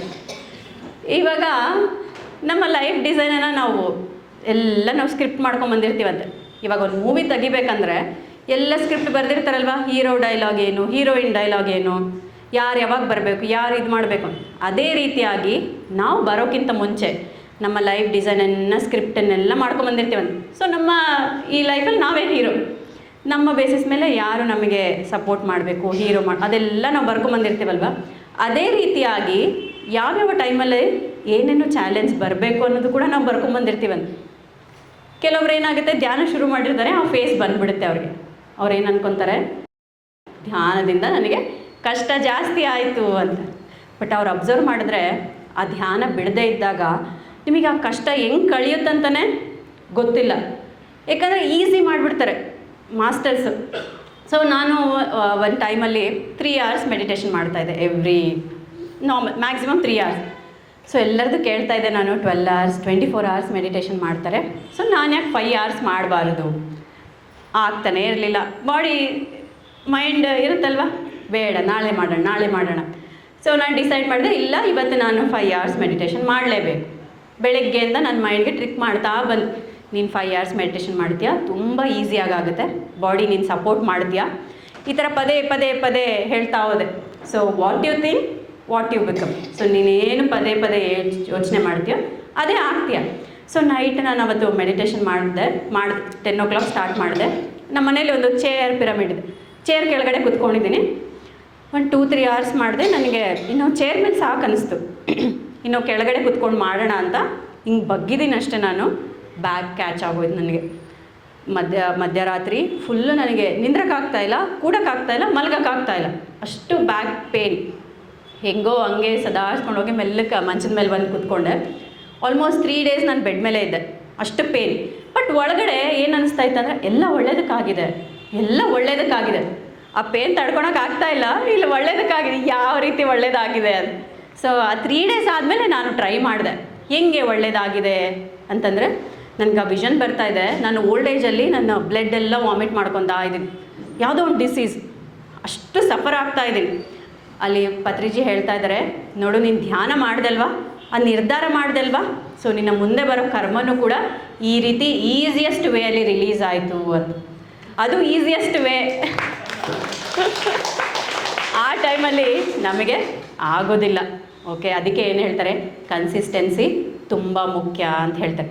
ಅದಾದಮೇಲೆ ಏನು ಹೇಳ್ತಾರೆ, ಓಕೆ ನೀನು ಯಾಕೆ ಮುಂದಕ್ಕೆ ಹೋಗಲ್ಲ ಅಂತ ಈ ರೀಸನ್ಸ್ ಕೊಡ್ತಾ ಇದ್ದಾರೆ ಪತ್ರಿಜಿ ನನಗೆ, ಸ್ಪಿರಿಚುವಲಿ ಯಾಕೆ ಮುಂದಕ್ಕೆ ಹೋಗಲ್ಲ ಅಂತ. ಸೊ ಫಸ್ಟ್ನೇದೇನು, ಯಾರ್ಯಾರ ಹತ್ರನೂ ಗೈಡೆನ್ಸ್ ತೊಗೊಂಡು 10 ಜನರ ಹತ್ರ ಗೈಡೆನ್ಸ್ ತೊಗೊಂಡು 10 ಸೊಲ್ಯೂಷನ್ ಇರುತ್ತೆ, ಒಂದು ಫಾಲೋ ಮಾಡೋಕ್ಕಾಗಲ್ಲ. ಎರಡನೇದೇನು ಹೇಳ್ತಾರೆ, ಕನ್ಸಿಸ್ಟೆನ್ಸಿ ಇಲ್ಲ, ಅಂದರೆ ನೀನು ದಿನ ಮಾಡ್ತಾ ಇಲ್ಲ, ಆಮೇಲೆ ಬೇಗ ರಿಸಲ್ಟ್ ಬರಬೇಕು ಅಂತ ಅಂದ್ಕೊಳೋದು, ಒಂದು ಯಾವುದೋ ಒಂದು ಇಂಟೆಂಟ್ ಇಟ್ಕೊಂಡು ಕೂಡೋದು, ನನಗೆ ಇಷ್ಟು ದುಡ್ಡು ಬಂದುಬಿಡಲಿ, ನನಗೆ ಇಷ್ಟು ಆರೋಗ್ಯ ಬಂದುಬಿಡಲಿ.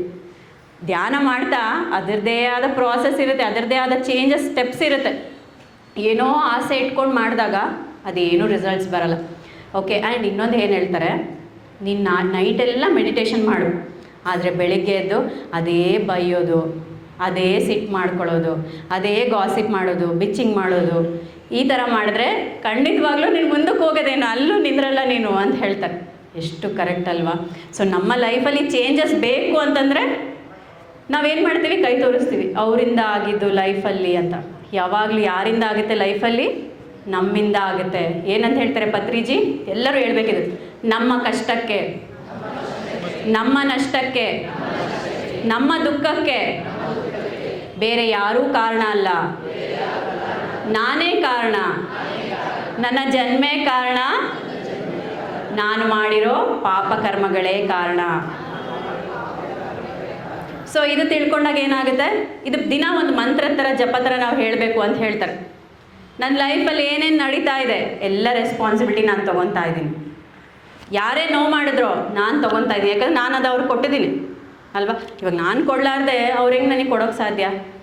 ಇನ್ ಕೇಸ್ ನೀವೇನು ಮಾಡದೆ ಅವ್ರು ನಿಮಗೆ ಮಾಡ್ತಾ ಇದ್ದಾರೆ ಅಂದರೆ ನಿಮಗೇನು ಫೀಲ್ ಆಗಲ್ಲ, ನೀವೇ ಹೋಗ್ಲಿ ಬಿಡು ಅಂತ ಬಿಟ್ಬಿಡ್ತೀರಿ, ಅದು ಕರ್ಮಕ್ಕೆ ಸೇರ್ಕೊಳಲ್ಲ. ಆದರೆ ಯಾವಾಗ ನಿಮಗೆ ನೋವಾಗುತ್ತೋ, ಓ ಇದರಲ್ಲಿ ಏನೋ ಕರ್ಮ ಇದೆ, ನಾನೇನೋ ಗಡ್ಬಡ್ ಮಾಡಿದ್ದೀನಿ ಪ್ರೀವಿಯಸ್ ಬರ್ತಲ್ಲಿ ಅಂತ. ಸೊ ಇದನ್ನು ತಿಳ್ಕೊಂಡು ಏನು ಮಾಡಬೇಕು, ಓಕೆ ನಾನು ಚೇಂಜ್ ಆಗಬೇಕು. ನಿಮಗೆ ಕಂಪ್ಲೀಟಾಗಿ ಇವತ್ತು ಚೇಂಜ್ ಆಗಿಬಿಡಿ ಅಂತ ಹೇಳಲ್ಲ. ಒಂದು ದಿವಸ ಇವತ್ತು ನೀವು ಒಬ್ಬರು ಕ್ಲಾಸ್ ಕೇಳಿರ್ತೀರ ಝೂಮಲ್ಲಿ, ಅವರಲ್ಲಿ ಏನು ಇಷ್ಟ ಆಯಿತು, ಒಂದು ಮಾತು ಏನು ಹೇಳಿದ್ರು ಅವರು, ಓ ಬೆಳಿಗ್ಗೆ ಬೇಗ ಎದ್ದು ಮೆಡಿಟೇಷನ್ ಮಾಡು ಅಂತ ಹೇಳಿದ್ರು. ಓಕೆ ಅದನ್ನು ಮಾಡೋಣ. ಒಂದೊಂದೇ ಹೆಜ್ಜೆ ಚೇಂಜ್, ಸ್ವಲ್ಪ 0.00%, 1% ನೀವು ಚೇಂಜ್ ಆಗ್ತಾ 1 ಇಯರಲ್ಲಿ ನಿಮಗೆ ಗೊತ್ತಾಗಲ್ಲ ನೀವೆಷ್ಟು ಗ್ರೋತ್ ಆಗಿಬಿಟ್ಟಿರ್ತೀರ ಅಂತ. ಸೊ ಆ ಗ್ರೋತ್ ಯಾಕೆ ಆಗ್ತಾ ಇಲ್ಲ ಅಂದರೆ ನಮ್ಮೊಳಗಡೆ ನಾವು ಟ್ರೈ ಮಾಡ್ತಾ ಇಲ್ಲ ಅಂತ. ಆ್ಯಂಡ್ ಇನ್ನೊಂದು ಏನು ಹೇಳ್ತಾರೆ, ನಮ್ಮ ರೂಟ್ಸನ್ನು ನಾವು ಮರಿಬಾರ್ದು ಅಂತ ಹೇಳ್ತಾರೆ. ನೋಡಿ ನಮಗೆ ಯಾರೋ ಧ್ಯಾನ ಹೇಳ್ಕೊಟ್ಟಿರ್ತಾರೆ, ಅವ್ರು ಹೆಂಗಾರ ಇರಲಿ, ನಾವೇನು ಮಾಡಿಬಿಡ್ತೀವಿ, ಸ್ವಲ್ಪ ಏನೋ ತಿಳ್ಕೊಂಡ ತಕ್ಷಣ ಒಂದು ನಮ್ಮೊಳಗಡೆ ಬಂದುಬಿಡ್ತೀವಿ. ಈಗ ನಾನೇ ಚೆನ್ನಾಗಿ ಹೇಳ್ತೀನಿ, ಅವನೇನು ಹೇಳ್ತಾನೆ, ಅವನಿಗೆ ಗೊತ್ತಿಲ್ಲ, ಸುಮ್ಮನೆ ಏನೇ ಹೇಳ್ಕೊಟ್ಟಿದ್ದೆ, ಅದನ್ನು ಯಾವತ್ತೂ ಮಾಡಬಾರ್ದು ಅಂತ ಹೇಳ್ತಾರೆ. ನಮ್ಮ ರೂಟ್ಸ್ ಏನು, ನಮಗೆ ಯಾರು ಧ್ಯಾನ ಹೇಳ್ಕೊಟ್ಟಿದ್ದಾರೆ ಅವ್ರಿಗೆ ಯಾವಾಗಲೂ ಕೃತಜ್ಞತೆಗಳನ್ನು ನಾವು ಇಟ್ಕೊಂಡಿರ್ಬೇಕು. ಪತ್ರಿಜಿನೇ ಅಲ್ವಾ ನಾನು ಹೇಳಿದ್ನಲ್ವ ಎಕ್ಸಾಂಪಲ್. ಮತ್ತು ಎಷ್ಟೋ ಜನ ಗುರುಗಳ ಬಗ್ಗೆ ನಮಗೆ ಗೊತ್ತಿಲ್ಲ, ಸುಮ್ಮನೆ ಯಾವುದೋ ಕೇಳಿದ ಮಾತನ್ನು ನಾವು ಏನೋ ಹೇಳ್ತಾ ಇರ್ತೀವಿ, ಅವೆಲ್ಲ ಬೇಡ. ನಮ್ಮ ಅನುಭವ ಏನು, ನಮಗೆ ಒಳ್ಳೆಯದಾಗಿದೆ, ನಾವು ಗ್ರ್ಯಾಟಿಟ್ಯೂಡನ್ನು ವ್ಯಕ್ತಪಡಿಸೋಣ, ಇದನ್ನು ನಾವು ಫಾಲೋ ಮಾಡಬೇಕು. ಆ್ಯಂಡ್ ತುಂಬ ಜನಕ್ಕೆ ಇದೊಂದು ಹೇಳಿ ನಾನು ಇದು ಮಾಡ್ತೀನಿ, ಹೇಳ್ತಾ ಹೋದರೆ ಇನ್ನು ಹಂಗೆ ಇದಾಗ್ತಾ ಇರುತ್ತೆ. ಸೊ ಏನು ಹೇಳ್ತಾರೆ, ತುಂಬ ಜನಕ್ಕೆ ಧ್ಯಾನ ಸರಿಯಾಗಿ ಆಗ್ತಾ ಇರಲ್ಲ. ಸ್ವಲ್ಪ ದಿನ ಚೆನ್ನಾಗಾಗುತ್ತೆ, ಇನ್ನು ಸ್ವಲ್ಪ ದಿನ ತುಂಬ ಕಷ್ಟ ಅನಿಸ್ಬಿಡುತ್ತೆ. ಅವಾಗ ಪತ್ರಿಜಿ ಹೇಳ್ತಾರೆ ಯಾವ ಥರ ಮಾಡಬೇಕು, ಯಾಕಂದರೆ ನಾನು ಆ ಫೇಸ್ ಎಲ್ಲ ದಾಟಿ ಬಂದಿದ್ದೀನಿ. ಸೊ ನನಗೂ ಏನೋ ಕಣ್ಣು ಮುಚ್ಚಿದ ತಕ್ಷಣ ತುಂಬ ಚೆನ್ನಾಗಿ ಧ್ಯಾನ ಆಯಿತು, ನನಗೆ ಯಾವ ಥಾಟ್ಸ್ ಇಲ್ಲ ಅಂತಲ್ಲ, ಪ್ರತಿಯೊಬ್ಬರಿಗೂ ಕಣ್ಣು ಮುಚ್ಚಿದ ತಕ್ಷಣ ಥಾಟ್ಸ್ ಬಂದೇ ಬರುತ್ತೆ. ಥಾಟ್ಸ್ ಬರಲಿಲ್ಲ ಅಂದರೆ ನಿಮ್ಮ ಬ್ರೈನ್ ಸರಿಯಾಗಿ ಕೆಲಸ ಮಾಡ್ತಾ ಇಲ್ಲ ಅಂತ ಅರ್ಥ. ಓಕೆ, ಸೊ ಥಾಟ್ಸ್ ಬಂದಿದ್ದಾರೆ, ಯು ಶುಡ್ ಬಿ ಹ್ಯಾಪಿ, ಅರೆ ನನ್ನ ಬ್ರೈನ್ ಎಷ್ಟು ಚೆನ್ನಾಗಿ ಕೆಲಸ ಮಾಡ್ತಾ ಇದೆ. ಬಟ್ ಏನು ಅಂದರೆ ಥಾಟ್ಸನ್ನು ನಾವು ಕಂಟ್ರೋಲ್ ಮಾಡಬೇಕು. ಹೇಗೆ ಕಂಟ್ರೋಲ್ ಮಾಡಬೇಕು, ಪತ್ರಿಜಿ ಅವ್ರು ಹೇಳ್ಕೊಟ್ಟಿದ್ದ ಮಾರ್ಗನೇ ಅದು. ಈ ಮೆಡಿಟೇಷನಲ್ಲಿ 108 ಟೈಪ್ಸ್ ಇದೆ, ಅದರಲ್ಲಿ ಅತಿ ಸುಲಭವಾದ ಮಾರ್ಗ, ಈಸಿಯೆಸ್ಟ್ ವೇ ಅಂದರೆ ಆನಪಾನಸತಿ ಧ್ಯಾನ. ಅಂದರೆ ಸಹಜವಾಗಿ ನಡೀತಾ ಇರೋ ಉಸಿರಾಟವನ್ನು ಗಮನಿಸಬೇಕು. ಸೊ ಯಾಕೆ ಕಷ್ಟ ಆಗುತ್ತೆ ತುಂಬ ಜನಕ್ಕೆ ಧ್ಯಾನ ಅಂದ ತಕ್ಷಣ ಅಂದರೆ ಪೋಶ್ಚರ್. ಏನು ಮಾಡಿಬಿಡ್ತಾರೆ, ಧ್ಯಾನ ಕುಂತ್ಕೊಂಡು ಸ್ಟ್ರೇಟಾಗಿ ನಿಂತು ಕೂತ್ಕೊಂಡ್ಬಿಡೋದು. ಏನಾಗುತ್ತೆ, ನಮ್ಮ ಬೆನ್ನು ಸ್ಟ್ರೈನ್ ಆಗ್ತಾ ಬರುತ್ತೆ, ನಮ್ಮ ಫೋಕಸ್ ಎಲ್ಲ ನಮ್ಮ ಬೆನ್ನ ಮೇಲೆ ಬರುತ್ತೆ, ಕುತ್ತಿಗೆ ನೋವು ಬರುತ್ತೆ, ನಡ ನೋವು ಬರುತ್ತೆ. ಅದಕ್ಕೆ ಪತ್ರಿಜಿ ಅವ್ರು ಏನು ಹೇಳ್ತಾರೆ, ಸುಖಾಸನದಲ್ಲಿ ಕೂತ್ಕೊಳ್ಳಿ. ಸುಖ ಸ್ಥಿರಾಸನದಲ್ಲಿ ಆರಾಮ್ಸೆ ಅಂಟ್ಕೊಂಡು ಎಷ್ಟೊತ್ತು ಬೇಕಾದರೂ ಅಷ್ಟೊತ್ತು ಆರಾಮ್ಸೆ ಕೂತ್ಕೋಬೋದು. ಆ ಪೊಸಿಷನಲ್ಲಿ ಕೂತ್ಕೋಬೇಕು. ಆಮೇಲೆ ಉಸಿರಾಟದ ಮೇಲೆ ಗಮನ ಅಂದ ತಕ್ಷಣ ಏನು ಮಾಡ್ತೀವಿ ನಾವೆಲ್ಲ ಪ್ರಾಣಾಯಾಮ ಶುರು ಮಾಡ್ತೀವಿ. ಡೀಪಾಗಿ ಉಸಿರು ತೊಗೊಳ್ಳೋದು, ಡೀಪಾಗಿ ಉಸಿರು ಬಿಡೋದು. ಅದು ಏನಾಗಲ್ಲ, ಆವಾಗ ಏನಾಗುತ್ತೆ, ಪ್ರಾಣಾಯಾಮ ಆಗುತ್ತೆ. ಅದಕ್ಕೆ ಏನು ಮಾಡಬೇಕು, ಸಹಜವಾಗಿ ನಡೀತಾ ಇರೋ ಉಸಿರಾಟವನ್ನು ಗಮನಿಸಬೇಕು. ಸೊ ತುಂಬ ಜನಕ್ಕೆ ಅದು ಗೊತ್ತಾಗಲ್ಲ. ಯಾವ ಥರ ಗಮನಿಸಬೇಕು ಅಂದರೆ ಅದಕ್ಕೂ ಈಸಿ ಮೆಥಡ್ ಹೇಳ್ಕೊಟ್ಟಿದ್ದಾರೆ. ನಮ್ಮ ತೋರು ಬೆರಳಿದೆ ಅಲ್ವಾ, ನಮ್ಮ ಇಂಡೆಕ್ಸ್ ಫಿಂಗರ್, ಇದನ್ನು ನಮ್ಮ ಮೂಗಿನ ಕೆಳಗಡೆ ಇಟ್ಕೋಬೇಕು. ಆಗ ನಾವು ಉಸಿರು ತೊಗೊಂಡಾಗ ಸ್ಪರ್ಶ ಇರೋದಿಲ್ಲ, ಉಸಿರು ಬಿಟ್ಟಾಗ ಸ್ಪರ್ಶ ಇರುತ್ತೆ. ಆ ಸ್ಪರ್ಶವನ್ನು ನಾವು ಗಮನಿಸ್ತಾ ಹೋಗಬೇಕು. ಇದು ಯಾವಾಗ ಮಾಡಬೇಕು, ಆಲೋಚನೆಗಳು ಬಂದಾಗ. ಆಲೋಚನೆಗಳು ಬರ್ತಾ ಇಲ್ವಾ, ಆರಾಮವಾಗಿ ಇದನ್ನು ಬೆಳಕು ಕಾಣ್ತಾ ಇದ್ದೀನಿ, ಆ ಬೆಳಕನ್ನು ಅಬ್ಸರ್ವ್ ಮಾಡಿ. ಬಣ್ಣಗಳು ಕಾಣ್ತಾ ಇದ್ದಾನೆ, ಬಣ್ಣಗಳು ಅಬ್ಸರ್ವ್ ಮಾಡಿ. ಏನೂ ಕಾಣ್ತಾ ಇಲ್ವಾ, ಆರಾಮಾಗಿ ಇದನ್ನು ಬ್ಲಿಸ್ಸಲ್ಲಿ ಇದನ್ನು ಅದು ಆರಾಮಾಗಿ ಕೂತ್ಕೊಳ್ಳಿ. ಇದೇ ಫಸ್ಟ್ ಪೋಸ್ಚರ್ ಅಂತ ಹೇಳ್ತಾರೆ. ಆಮೇಲೆ ಸ್ಟಾರ್ಟ್ ಮಾಡಿದಾಗ ಮೆಡಿಟೇಷನ್ನು ಒಂದು 10-15 ನಿಮಿಷಕ್ಕೆ ಸಾಕಾಗ್ಬಿಡುತ್ತೆ. ಆಗಲ್ಲ. ಏನು ಮಾಡಬೇಕು ಅಂದರೆ ಒಂದು 6 ಪ್ಲೇ ಲಿಸ್ಟನ್ನು ಮಾಡ್ಕೊಳ್ಳಿ. ಹಾಡು, ನಿಮ್ಮ ಫೇವ್ರೇಟ್ ಹಾಡು ಇರ್ತಾವಲ್ಲ, ದೇವರ ಹಾಡುಗಳು, ಚಿಕ್ಕ ವಯಸ್ಸಿಂದ ನಾವು ಕೇಳ್ತಾ ಬಂದಿರ್ತೀವಿ, ಕನೆಕ್ಟ್ ಆಗಿರ್ತೀವಿ. ಒಂದು 6-7 ಹಾಡನ್ನು ಪ್ಲೇ ಲಿಸ್ಟ್ ಮಾಡ್ಕೊಳ್ಳಿ. ನೀವು ಆರಾಮ್ಸೆ ಹಾಡು ಕೇಳ್ಕೊತ ಕೂತ್ಕೊಳ್ಳಿ. ನೀವು ಅವಾಗ ಪ್ರೆಸೆಂಟ್ ಮೂಮೆಂಟಲ್ಲಿ ಇರುತ್ತೆ. ನಮಗೆ ಏನು ಬೇಕು ಇಲ್ಲಿ, ನಮ್ಮ ಮನಸ್ಸು ಪ್ರೆಸೆಂಟ್ ಮೂಮೆಂಟಲ್ಲಿ ಇರಬೇಕು. ಅದು ಉಸಿರಾಟದ ಮೇಲೆ ಗಮನಿಸೋದಾಗ್ಬೋದು, ಹಾಡು ಮೇಲೆ ಗಮನ ಆದರೂ ಆಗ್ಬೋದು. ಯೋಚನೆ ಮಾಡಬೇಕು. ಪ್ಲೇ ಲಿಸ್ಟ್ ಮಾಡ್ಕೊಳ್ಳಿ. ಇಲ್ಲ ನನಗೆ ತುಂಬ ಕಷ್ಟಗಳಿವೆ, ನನಗೆ ಫೋಕಸ್ ಮಾಡೋಕ್ಕಾಗ್ತಾ ಇಲ್ಲ, ಏನು ಮಾಡಬೇಕು ಅಂದರೆ ಬೆಸ್ಟ್ ಥಿಂಗ್, ನನಗೆ ಯಾವಾಗಲೇ ನಾನು ತುಂಬ ಡಿಸ್ಟರ್ಬ್ ಆದ್ರೂ ಕೂಡ ನಾನು ಏನು ಮಾಡ್ತೀನಿ, ಸ್ನಾನ ಮಾಡಿ ಮೆಡಿಟೇಷನ್ಗೆ ಕೂತ್ಕೊಂಡ್ಬಿಡ್ತೀನಿ. ಎಷ್ಟು ಈಸಿ ಆಗುತ್ತಂದರೆ ಆ ವಾಟರ್ಗೆ ನಮ್ಮನ್ನು ಕ್ಲೆನ್ಸ್ ಮಾಡೋ, ನಮ್ಮನ್ನು ಕ್ಲೀನ್ ಮಾಡೋ ಶಕ್ತಿ ಇರುತ್ತೆ. ನೀವು ಅದಕ್ಕೆ ನೋಡಿ, ಎಷ್ಟೇ ಟಯರ್ಡ್ ಆಗಿದ್ದರೂ ಸ್ನಾನ ಮಾಡಿದ ತಕ್ಷಣ ಫ್ರೆಶ್ ಆಗಿಬಿಡ್ತೀರ. ನಿಮ್ಮ ಆಲೋಚನೆಗಳು ಕಮ್ಮಿ ಆಗುತ್ತೆ. ಇಮ್ಮಿಡಿಯೇಟಾಗಿ ಧ್ಯಾನಕ್ಕೆ ಕುಂತ್ರೆ ಅಷ್ಟೇ ಬ್ಯೂಟಿಫುಲ್ಲಾಗಿ ಮೆಡಿಟೇಷನ್ ಆಗುತ್ತೆ. ಅಥವಾ ನಿಮ್ಮ ಮನೆ ಹತ್ತಿರ ಇರೋ ಯಾವುದೇ ದೇವ್ರ ಗುಡಿಗೆ ಹೋಗಿ ಮೆಡಿಟೇಷನ್ ಮಾಡಿ, ಅಲ್ಲಿ ವಂಡರ್ಫುಲ್ ಎನರ್ಜೀಸ್ ಇರುತ್ತೆ. ಏಕೆಂದರೆ ದೇವ್ರ ಹತ್ರ ಹೋಗೋರು ಯಾರಾದರೂ ಎಲ್ಲ ಸಂಕಲ್ಪ, ಒಳ್ಳೆ ಸಂಕಲ್ಪ ಇಟ್ಕೊಂಡು ಹೋಗ್ತಾರಲ್ವ, ವಿಕಲ್ಪ ಇಟ್ಕೊಂಡು ಹೋಗ್ತಾರೆ ಯಾರಾದರೂ, ಅವನಿಗೆ ಅದಾಗ್ಬಿಡ್ಬೇಕು, ಇವನಿಗೆ ಇದಾಗ್ಬಿಡ್ಬೇಕಂತ ಹೋಗ್ತಾರ? ಇಲ್ಲ ಅಲ್ವಾ? ಎಲ್ಲ ಪಾಸಿಟಿವ್ ಥಾಟ್ಸ್. ಹಾಗೆ ಆ ದೇವರ ಗುಡಿ ಯಾವ ಥರ ಕಟ್ಟಿರ್ತಾರೆ ನೋಡಿ, ಆ ಪಿರಮಿಡ್ ಶೇಪಲ್ಲಿ ಕಟ್ಟಿರ್ತಾರೆ. ನೀವು ಅಬ್ಸರ್ವ್ ಮಾಡಬೇಕು, ಆವಾಗ ನಿಮಗೆ ಗೊತ್ತಾಗುತ್ತೆ. ಅಲ್ಲಿ ಹೈಯೆಸ್ಟ್ ಕಾಸ್ಮಿಕ್ ಫ್ಲೋ ಇರುತ್ತೆ. ಆ್ಯಂಡ್ ಆ ಮೂರ್ತಿ ಏನಿದೆ ಅಲ್ವಾ, ಅದಕ್ಕೆ ದಿನ ಅಭಿಷೇಕ ಯಾಕೆ ಮಾಡ್ತಾರೆ ಅಂತಂದರೆ ಆ ಹೈಯೆಸ್ಟ್ ಕಾಸ್ಮಿಕ್ ಎನರ್ಜಿಯಿಂದ ಅದು ಒಡಿಬಾರ್ದು, ಎಣ್ಣೆ ಜಿಡ್ಡು ಅದರಲ್ಲಿದ್ದಾಗ ಅದು ಒಡಿಯಲ್ಲ ಅಂತ ಹೇಳ್ತಾರೆ. ಅದಕ್ಕೆ ಅಭಿಷೇಕಗಳು ಮಾಡ್ತಾರೆ. ಅದು ಆ ಅಭಿಷೇಕ ಯಾಕೆ ಕೊಡ್ತಾರೆ, ಆ ಕಾಸ್ಮಿಕ್ ಎನರ್ಜಿಯಿಂದ ಆ ಕಲ್ಲೆಲ್ಲ ಫುಲ್ಲು ರಿಸೀವ್ ಮಾಡ್ಕೊಂಡಿರುತ್ತೆ. ಅಭಿಷೇಕ ಮಾಡಿದಾಗ ಅದೆಲ್ಲ ಅಭಿಷೇಕದಲ್ಲಿ ಬರುತ್ತೆ, ಅದಕ್ಕೆ ನಮಗೆ ಕೊಡ್ತಾರೆ. ಆಮೇಲೆ ಯಾಕೆ ಕಾಲ ಹತ್ರ ಹಾಕ್ತಾರಲ್ವ, ಟೋಪಿ ಥರ ಇರೋದಲ್ವ, ಅದು ಏನಂತಾರ ಗೊತ್ತಿಲ್ಲ. ಅದು ಯಾಕಂದರೆ ಅದು ಅಲ್ಲಿ ಇಟ್ಕೊಂಡು ಅದು ಎನರ್ಜಿ ಎಲ್ಲ ಎಳ್ಕೊಂಡಿರುತ್ತೆ. ನೀವು ಹಾಕ್ಕೊಂಡಾಗ ಆ ಎನರ್ಜಿ ಜೊತೆ ಕನೆಕ್ಟ್ ಆಗ್ತೀರಾ. ಅದಕ್ಕೆ ನಿಮಗೆ ಆಗ್ತಾಯಿಲ್ಲ, 21 ಡೇಸ್ ನೀವು ಗುಡಿಗೆ ಹೋಗಿ ಮೆಡಿಟೇಷನ್ ಮಾಡಿ, ಒಂದು ½ an hour. ಆ ವೈಬ್ರೇಷನ್ನೇ ಬೇರೆ ಇರುತ್ತೆ. ಓಕೆ, ನೇಚರಲ್ಲಿ ಹೋಗಿ ಮೆಡಿಟೇಷನ್ ಮಾಡಿ. ಆ್ಯಂಡ್ ನೀವೆಲ್ಲ ಬೆಂಗಳೂರಲ್ಲಿದ್ದೀರಾ, ಪಿರಮಿಡ್ ವ್ಯಾಲಿಗೆ ಹೋಗಿ ಮೆಡಿಟೇಷನ್ ಮಾಡಿ. ಆ ಪಿರಮಿಡ್ಸಲ್ಲಿ 3 times ಜಾಸ್ತಿ ಇರುತ್ತೆ ಎನರ್ಜೀಸ್. ನೀವು ಮನೇಲಿ ಕೂತ್ಕೊಂಡು 3 hours ಮೆಡಿಟೇಷನ್ ಮಾಡೋದಂದೆ, ಪಿರಮಿಡ್ ಕೆಳಗಡೆ ಹೋಗಿ 1 hour ಮೆಡಿಟೇಷನ್ ಮಾಡೋದೊಂದು. ಇನ್ನು ಹುಣ್ಣಿಮೆ ಟೈಮಲ್ಲಿ ಮತ್ತೆ ಇನ್ನೂ ಆ್ಯಂಪ್ಲಿಫೈ ಆಗುತ್ತೆ 3 times. ನೀವು ಮನೆಯಲ್ಲಿ 6, 7, 8 hours 9 hours ಮೆಡಿಟೇಷನ್ ಮಾಡೋದೊಂದೇ. ಹುಣ್ಣಿಮೆ ಟೈಮಲ್ಲಿ ಪಿರಮಿಡ್ ಕೆಳಗಡೆ ಕೂತ್ಕೊಂಡು ನೀವು 1 ತಾಸು ಮೆಡಿಟೇಷನ್ ಮಾಡೋದೊಂದೇ. ಸೊ ಪಿರಮಿಡ್ಸನ್ನು ಯೂಸ್ ಮಾಡಿ ಅಂತ ಹೇಳ್ತಾರೆ, ನೇಚರನ್ನು ಯೂಸ್ ಮಾಡಿ ಅಂತ ಹೇಳ್ತಾರೆ. ಸೊ ಬೇರೆ ಬೇರೆ ಟೆಕ್ನಿಕ್ಸನ್ನು ಟ್ರೈ ಮಾಡಿ. ನಾವು ಮೆಡಿಟೇಷನ್ ಆಗ್ತಾ ಇಲ್ಲ, ನಾನು ಬಿಟ್ಬಿಡ್ತೀನಿ ಅನ್ನೋದೇ ನಾವು ಇರ್ತೀವಿ ಹೊರತಾಗಿ ಹೇಗೆ ನಾನು ಚೆನ್ನಾಗಿ ಮಾಡ್ಕೋಬೋದು, ಈ ಥರ ಕ್ವೆಶನ್ ಹಾಕ್ಕೊಳ್ಳಿ. ಓಕೆ, ನನಗೆ ಸರಿ ಆಗ್ತಾ ಇಲ್ವಾ, ಮತ್ತು ಏನು ಮಾಡೋದು? ಆ್ಯಂಡ್ ಇನ್ನೂ ಪತ್ರಿಜಿ ಹೇಳ್ತಾರೆ, 3 ವಿಷಯವನ್ನು ಹೇಳ್ತಾರೆ. ನಿಮ್ಮ ಸ್ಪಿರಿಚುಯಾಲಿಟಿಯಲ್ಲಿ ನೀವು ಮುಂದೆ ಹೋಗಬೇಕು ಅಂದರೆ ಧ್ಯಾನ, ಸ್ವಾಧ್ಯಾಯ, ಸಜ್ಜನ ಸಾಂಗತ್ಯ. ಧ್ಯಾನ ಮಾಡ್ತೀರಾ, ಧ್ಯಾನ ಸರಿగా ಹೋಗುತ್ತೆ. ಬಟ್ ಆ ಫ್ಲೋ ಅಲ್ಲಿ ಕಂಟಿನ್ಯೂ ಆಗಿ ಹೆಂಗಿರೋದು ಅಂದರೆ ಸ್ವಾಧ್ಯಾಯ ಮಾಡೋದು, ಅಂದರೆ ಬುಕ್ಸ್ ಓದೋದು. ಈ ಆಟೋಬಯೋಗ್ರಫೀಸನ್ನು ಓದಿ ಅಂತ ಹೇಳ್ತೀನಿ. ನೀವು ಸ್ಟಾರ್ಟಿಂಗ್ ಏನಾದರೂ ಬುಕ್ಸ್ ನಿಮಗೆ ಓದೋಕ್ಕೆ ಸ್ಟಾರ್ಟ್ ಮಾಡ್ತಾಯಿದ್ರೆ, ಆ ಯೋಗಿಗಳ ಜೀವನ ಚರಿತ್ರೆಯನ್ನು ನಾವು ಓದ್ತಾ ಇದ್ದಾಗ ಗೊತ್ತಿಲ್ಲದೆ ಆ ಮೆಡಿಟೇಟಿವ್ ಸ್ಟೇಟ್ಗೆ ಹೋಗ್ಬಿಡ್ತೀವಿ ನಾವು. ಆ್ಯಂಡ್ ಓದಿ ಅಲ್ಲೇ ಬಿಡಬಾರ್ದು. ಏನು ಮಾಡಬೇಕು, ಅನಲೈಸ್ ಮಾಡ್ಕೋಬೇಕು, ಸ್ವಾಧ್ಯಾಯ ಮಾಡ್ಕೋಬೇಕು. ನಾನು ಹೆಂಗಿದ್ದೀನಿ, ಇವ್ರು ಹಿಂಗಿದ್ದಾರೆ ಅಂದರೆ ನಾನು ಹೆಂಗಿದ್ದೀನಿ ಅಂತ. ಇನ್ನೊಂದು ಬ್ಯೂಟಿಫುಲ್ ಟೆಕ್ನಿಕ್ ಹೇಳ್ಕೊಡ್ತೀನಿ. ಡೈಲಿ ಏನಂತ ಹೇಳ್ತಾರೆ, ನಾವು ಇಡೀ ದಿನ ಏನು ಕರ್ಮ ಕಾರ್ಯಗಳನ್ನು ಮಾಡಿರ್ತೀವಲ್ವ, ನೈಟ್ ಮಲಗಿದ ಮೇಲೆ ನಮ್ಮ ಸಬ್ಕಾನ್ಷಿಯಸ್ ಮೈಂಡಿಂದ ಆಕಾಶಿಕ್ ರೆಕಾರ್ಡಿಗೆ ಹೋಗುತ್ತೆ. ಅಂದರೆ ನಾವೇನು ಚಿತ್ರಗುಪ್ತ ಬರಿತಾನೆ ಅಂತ ಹೇಳ್ತೀವಲ್ವ, ಕರ್ಮಚಕ್ರ. ನಾವು ಮಲ್ಕೊಂಡ್ಮೇಲೆ ನಾವು ಇಡೀ ದಿನ ಸರಿ ಯಾವುದು ತಪ್ಪು ಯಾವುದು ಅವೆಲ್ಲ ಅಲ್ಲಿ ಬರೀತಾರೆ. ಸೊ ಅದಕ್ಕೆ ಏನು ಮಾಡಬೇಕು, ನಾವು ಇದನ್ನೇ ಒಂದು ಒಂದು ಟೆಕ್ನಿಕ್ ಆಗಿ ಇವೆಲ್ಲ ಇಲ್ಲೇ ಕ್ಲಿಯರ್ ಮಾಡ್ಕೊಂಬಿಡ್ಬೋದಲ್ಲ ಅಂತ ನೈಟ್ ಮಲ್ಗೋಕ್ಕೂ ಮುಂಚೆ ನಿಮ್ಮ ಇಡೀ ದಿನ ನೀವು ಹೆಂಗೆ ಕಳೆದಿದ್ದೀರಾ ನೀವು ನೋಡ್ಬೇಕು ನೀವೇ ಇನ್ನೊಬ್ಬರು ದೃಷ್ಟಿಯಿಂದ. ನಾನು ಯಾರಿಗಾದ್ರೂ ಬೈದಿದ್ದೀನ, ನನ್ನ ಮಾತಿಂದ ಯಾರಿಗಾದ್ರೂ ತೊಂದರೆ ಆಗಿದೆನಾ, ಅಲ್ಲೇ ಸಾರಿ ಕೇಳ್ಕೊಂಬಿಡ್ಬೇಕು. ಅಥವಾ ಯಾರಾದರೂ ನನಗೆ ನೋವು ಮಾಡಿದಾರ, ಅಲ್ಲೇ ಅವರಿಗೆ ಫರ್ಗ್ಯೂ ಮಾಡಿಬಿಡ್ಬೇಕು.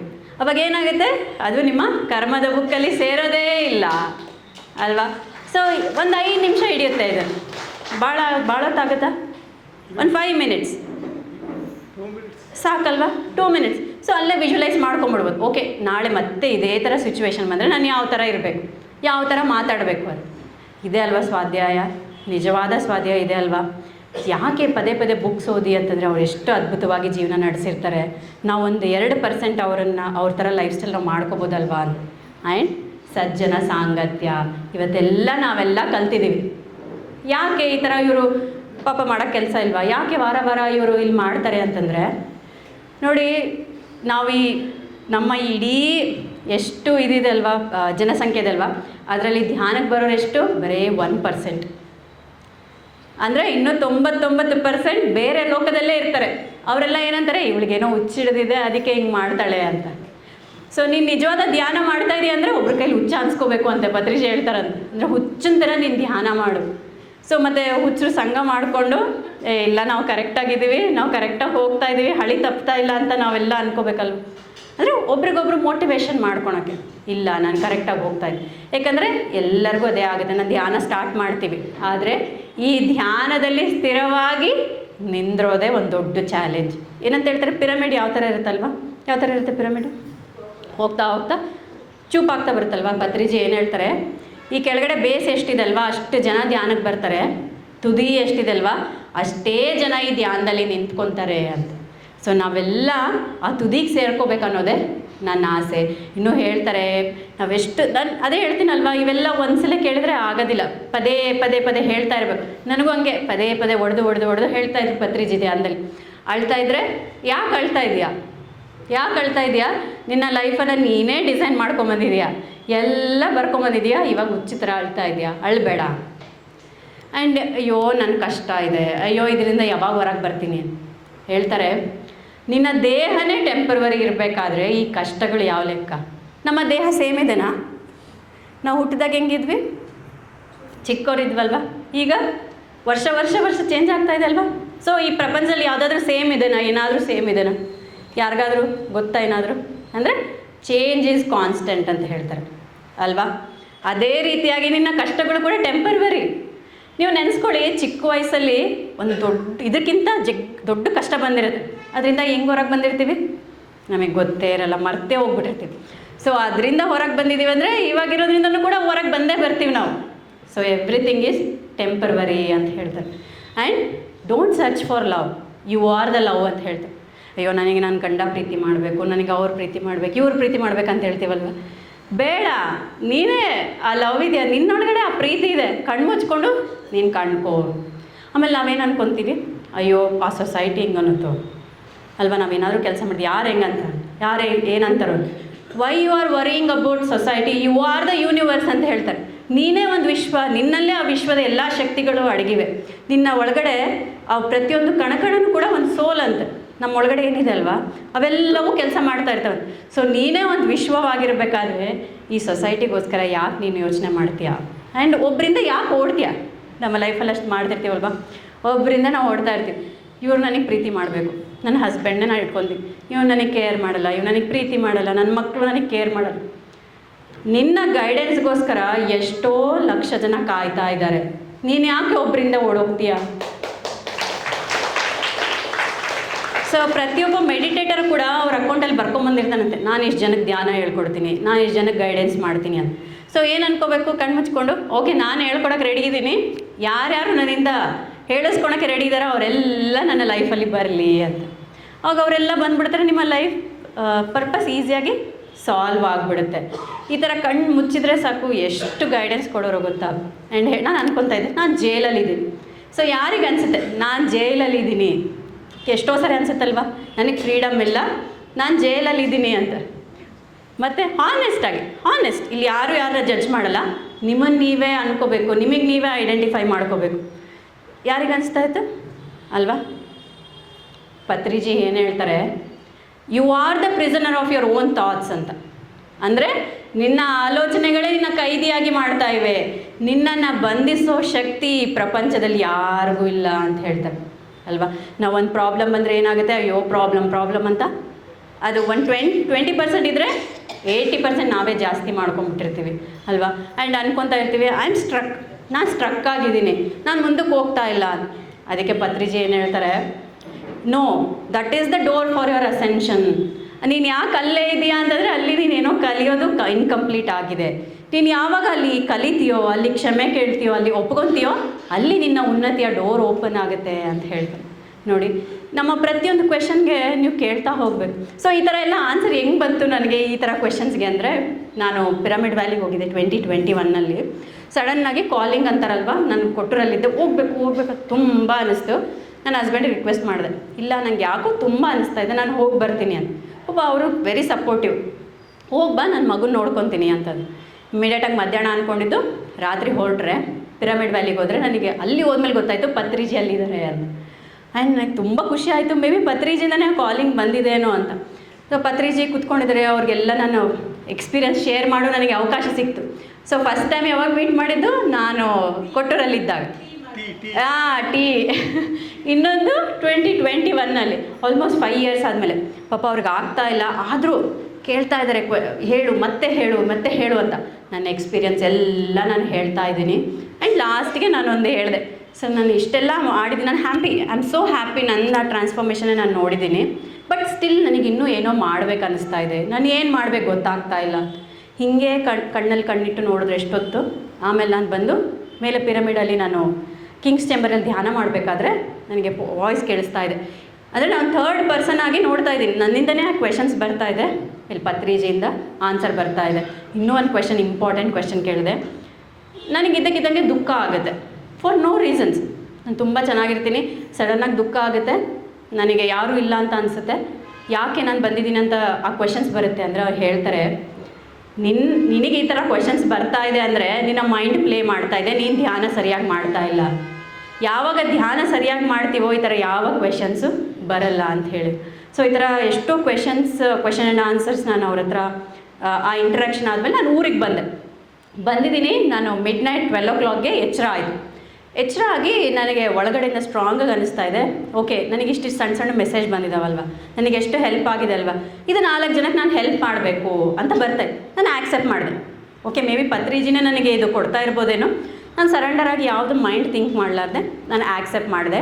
ಆ್ಯಂಡ್ ಹೇಳಿದ್ರು ಓಕೆ ನಾನು ಮಾಡೋಕ್ಕೆ ರೆಡಿ ಇದ್ದೀನಿ. ಯಾವ ಥರ ಅಂದರೆ ಶಾರ್ಟ್ ವೀಡಿಯೋಸ್ಗಳ ಮೂಲಕ ಅಂತ. ಓಕೆ, ಶಾರ್ಟ್ ವೀಡಿಯೋಸ್ ಓಕೆ ನಾನು ಮಾಡ್ತೀನಿ, ಮತ್ತು ವಾಟ್ ನೆಕ್ಸ್ಟ್ ಅಂತಂದ. ಓಕೆ, ನೀನೊಂದು ಯೂಟ್ಯೂಬ್ ಚಾನಲ್ ಸ್ಟಾರ್ಟ್ ಮಾಡು. ಅದ್ರ ಹೆಸರು ಅವ್ರು ಇಮಿಡಿಯೇಟಾಗಿ ಕೊಟ್ಟರು, ಸ್ಪಿರಿಚುವಲ್ ಸೀಡ್ ಅಂತ. ಅದರಲ್ಲಿ ನಿನಗೆ ವಾರಕ್ಕೊಂದ್ಸಲನೋ ಯಾವಾಗ ನಿನಗೇನು ಅನಿಸುತ್ತೋ ಒಂದು 5 minutes 10 minutes ವೀಡಿಯೋ ನೀನು ಮಾಡಿ ಹಾಕು ಅಂತ. ಅಲ್ಲಿವರೆಗೂ ಯೂಟ್ಯೂಬ್ ಅಂದರೆ ಗೊತ್ತಿಲ್ಲ, ಏನೂ ಗೊತ್ತಿಲ್ಲ, ವೀಡಿಯೋ ಯಾವ ಥರ ಮಾಡಬೇಕಂತ ಗೊತ್ತಿಲ್ಲ. ಸಡನ್ನಾಗಿ ಆ್ಯಕ್ಸೆಪ್ಟ್ ಮಾಡಿಬಿಟ್ಟೆ. ವಿತಿನ್ 5 minutesಲ್ಲಿ ನಾನೊಂದು ಯೂಟ್ಯೂಬ್ ಅಕೌಂಟ್ ಓಪನ್ ಮಾಡಿದೆ, ಮಧ್ಯರಾತ್ರಿ 1 ಗಂಟೆ ಕೂತ್ಕೊಂಡು. And it's been 3 years. ನನಗೆ ಆಶ್ಚರ್ಯ ಆಗುತ್ತೆ. ಎಲ್ಲರೂ ಕೇಳ್ತಾರೆ, ವಾರಕ್ಕೊಂದಿಷ್ಟು ವೀಡಿಯೋ ಮಾಡ್ತೀಯಾ ಕನ್ಸಿಸ್ಟೆಂಟಾಗಿ, ಹೆಂಗೆ ಬರುತ್ತೆ ಅಂತ. ಎಲ್ಲ ಅವ್ರು ಕೊಡ್ತಾರೆ, ನಾನು ಮಾತಾಡ್ತೀನಿ ಅಷ್ಟೇ. ಅವರು ನನಗೇನು ಕೊಟ್ಟಿರಲಿಲ್ಲ ಅಂದರೆ ನಾನು ಆ ವಿಡಿಯೋ ಮಾಡೋ ಸಾಧ್ಯನೇ ಇರ್ತಿರಲಿಲ್ಲ, ಊಹೆನೂ ಮಾಡ್ಕೊಳಕ್ಕಾಗಲ್ಲ. 3 ವರ್ಷದಿಂದ ಕಂಟಿನ್ಯೂಸ್ ಆಗಿ ವಾರಕ್ಕೊಂದು ಏನು ಟಾಪಿಕ್ ಬರುತ್ತೆ ರೀ, ಬಟ್ ಬರುತ್ತೆ. ಯಾವ ಥರ ಬರುತ್ತೆ, ಬೆಳಗ್ಗೆ ಸ್ನಾನ ಮಾಡಿದ ತಕ್ಷಣ ನನಗೆ ಅನ್ಸೋಕ್ಕೆ ಸ್ಟಾರ್ಟ್ ಆಗುತ್ತೆ, ಈ ಥರ ಟಾಪಿಕ್ ಬೇಕು, ಬರ್ತಾ ಹೋಗುತ್ತೆ ಪಾಯಿಂಟ್ಸ್ ವೈಸ್. ಸೊ ನಾನು ಆ ಬುಕ್ಕಲ್ಲಿ ತಂದಿದ್ದೆ, ನಾನು ಆ ಬುಕ್ಕಲ್ಲಿ ನಾನೆಲ್ಲ ಬರಿತಾ ಹೋಗ್ತೀನಿ. ಅದೊಂದು ಪಾಯಿಂಟ್ಸ್ ಎಲ್ಲ ಬರುತ್ತೆ, ಅದೊಂದು ವೀಡಿಯೋ ಮಾಡ್ತೀನಿ ಇಮ್ಮಿಡಿಯೇಟಾಗಿ ವಿತ್ ಲೆಸ್ ಎಫರ್ಟ್ಸ್. ಅದಕ್ಕೆ ಏನೋ ಒಂದು ರೆಡಿಯಾಗಿ ಏನೋ ಒಂದು ಪ್ರಿಪ್ರೇಷನ್ ಮಾಡಿ 10 ದಿವಸ ಆ ಥರ ಏನೂ ಇರಲ್ಲ. 5 minutesನಲ್ಲಿ ನನಗೆ ಅನಿಸುತ್ತೆ ಒಂದು 5 points ಬರುತ್ತೆ, ವೀಡಿಯೋ ಮಾಡ್ತೀನಿ, ವೀಡಿಯೋ ಹಾಕ್ತೀನಿ. ಎಷ್ಟು ಜನ ಹೇಳ್ತಾರೆ, ಮೇಡಮ್ ಈ ಡೌಟ್ ನನಗಿತ್ತು, ನನಗೆ ಕ್ಲಾರಿಫೈ ಮಾಡಿದ್ರಿ, ಥ್ಯಾಂಕ್ ಯು ಸೋ ಮಚ್ ಅಂತ ಹೇಳ್ತಾರೆ. ಸೊ ನನಗೆ ಈ ಅವಕಾಶ ಮಾಡಿಕೊಟ್ಟಿದ್ದು ಪತ್ರಿಜಿಯವರು. ಅವ್ರಿಗೆ ನಾವೆಷ್ಟು ಕೃತಜ್ಞತೆ ಹೇಳಿದ್ರು ಕಮ್ಮಿನೇ ಅಲ್ಲ. ಯಾವುದೋ ಮೂಲೆಯಲ್ಲಿ ಅಳ್ಕೊತ ಯಾರೂ ಇಲ್ಲ ಅಂತ ಕುತ್ಕೊಂಡೋಳು ನನಗೆ ಇಷ್ಟು ಅದ್ಭುತವಾದ ಜೀವನ ಕೊಟ್ಟಿದ್ದಾರೆ. ಇನ್ನು ಯಾರ್ಯಾರಿಗೆ ಏನೇನೆಲ್ಲ ಕೊಡೋಕ್ಕೆ ಸಾಧ್ಯ. ಬಟ್ ಏನು ಮಾಡಬೇಕು, ಪ್ರಯತ್ನ ಇಡಬೇಕು, ನಂಬಿಕೆ ಇಡಬೇಕು, ಕನ್ಸಿಸ್ಟೆನ್ಸಿ ಇರಬೇಕು. ಓಕೆ ನಾನು ಧ್ಯಾನ ಮಾಡ್ತೀನಿ, ಏನು ಧ್ಯಾನ ಅಂತ ನಾವು ನಂಬಲಿಲ್ಲ ಅಂದರೆ ಖಂಡಿತವಾಗ್ಲೂ ವರ್ಕ್ ಆಗಲ್ಲ. ಆ್ಯಂಡ್ ಪತ್ರಿಜಿ ಯಾವಾಗಲೂ ಹೇಳ್ತಾರೆ ಲೈಫ್ ಈಸ್ ಸೆಲೆಬ್ರೇಷನ್ ಅಂತ. ಏನು ಹೇಳ್ತಾರೆ? ಸೆಲೆಬ್ರೇಷನ್ ಅಂದರೆ ಸೆಲೆಬ್ರೇಟ್ ಮಾಡಬೇಕು. ನಾವು ಏನು ಸೆಲೆಬ್ರೇಟ್ ಮಾಡ್ತೀವಿ? ಕಾರಣ ಇದ್ದಾಗ ಸೆಲೆಬ್ರೇಟ್ ಮಾಡ್ತೀವಲ್ವ, ವಿತೌಟ್ ರೀಸನ್ ಸೆಲೆಬ್ರೇಟ್ ಮಾಡಿ ಅಂತ ಹೇಳ್ತಾರೆ. ಸೊ ಅದನ್ನೇ ನಾವು ಇವಾಗ ಸೆಲೆಬ್ರೇಟ್ ಮಾಡೋಣ. ಸರ್ ಸಾಂಗ್ ಹಾಕ್ಕೊಂಡು ಒಂದೆರಡು ಸ್ಟೆಪ್ ಹಾಕೋಣ, ಅದೇ ಸೆಲೆಬ್ರೇಷನ್ ನಮಗಿವತ್ತು. తల్లి గోదావరి సాగిపోతున్నది, ధ్యాన సాగరంబున సాగిపోతున్నది. తల్లి గోదావరి సాగిపోతున్నది, ధ్యాన సాగరంబున సాగిపోతున్నది. దేశ విదేశాలకు సాగిపోతున్నది, ఈ ప్రపంచమంతా నిండిపోతున్నది. దేశ విదేశాలకు సాగిపోతున్నది, ఈ ప్రపంచమంతా నిండిపోతున్నది. తల్లి గోదావరి సాగిపోతున్నది, జ్ఞాన సాగరంబున సాగిపోతున్నది.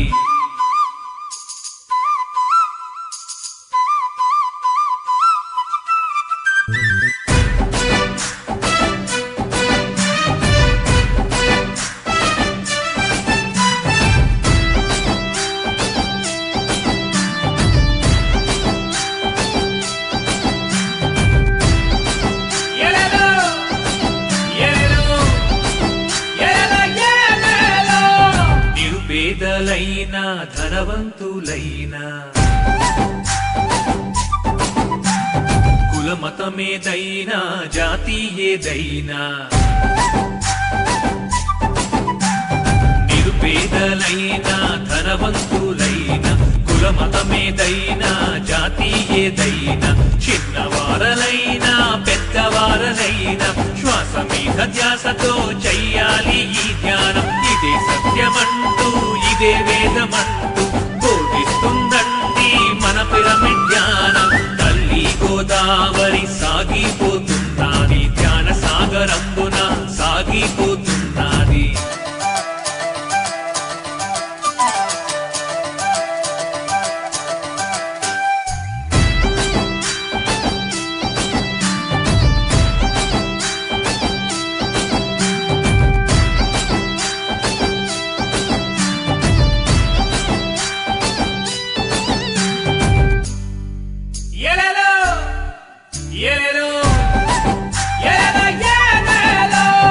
నా వారు ఎవ్వరు, నీ వారు ఎవ్వరు,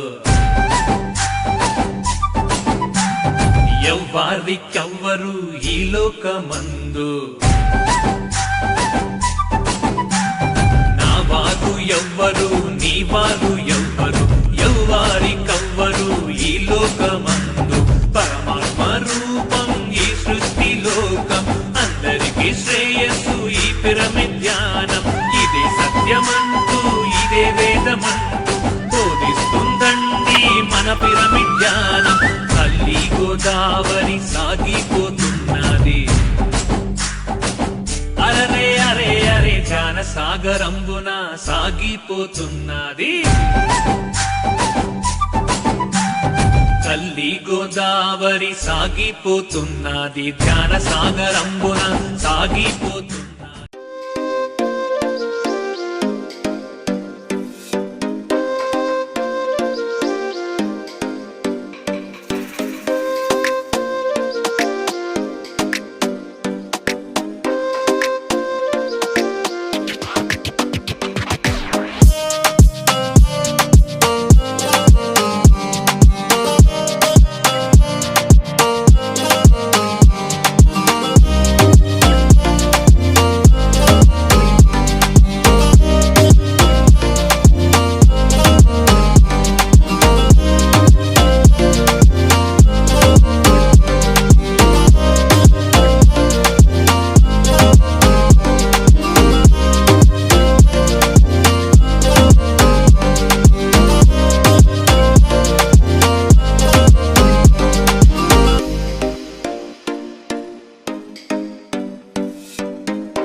TMC ಕನ್ನಡ ಚಾನೆಲ್ ಅನ್ನು ಲೈಕ್ ಮಾಡಿ, ಶೇರ್ ಮಾಡಿ, ಸಬ್ಸ್ಕ್ರೈಬ್ ಮಾಡಿ ಮತ್ತು ಮಾಡಿಸಿ. ಎಲ್ಲರಿಗೂ ಧನ್ಯವಾದಗಳು.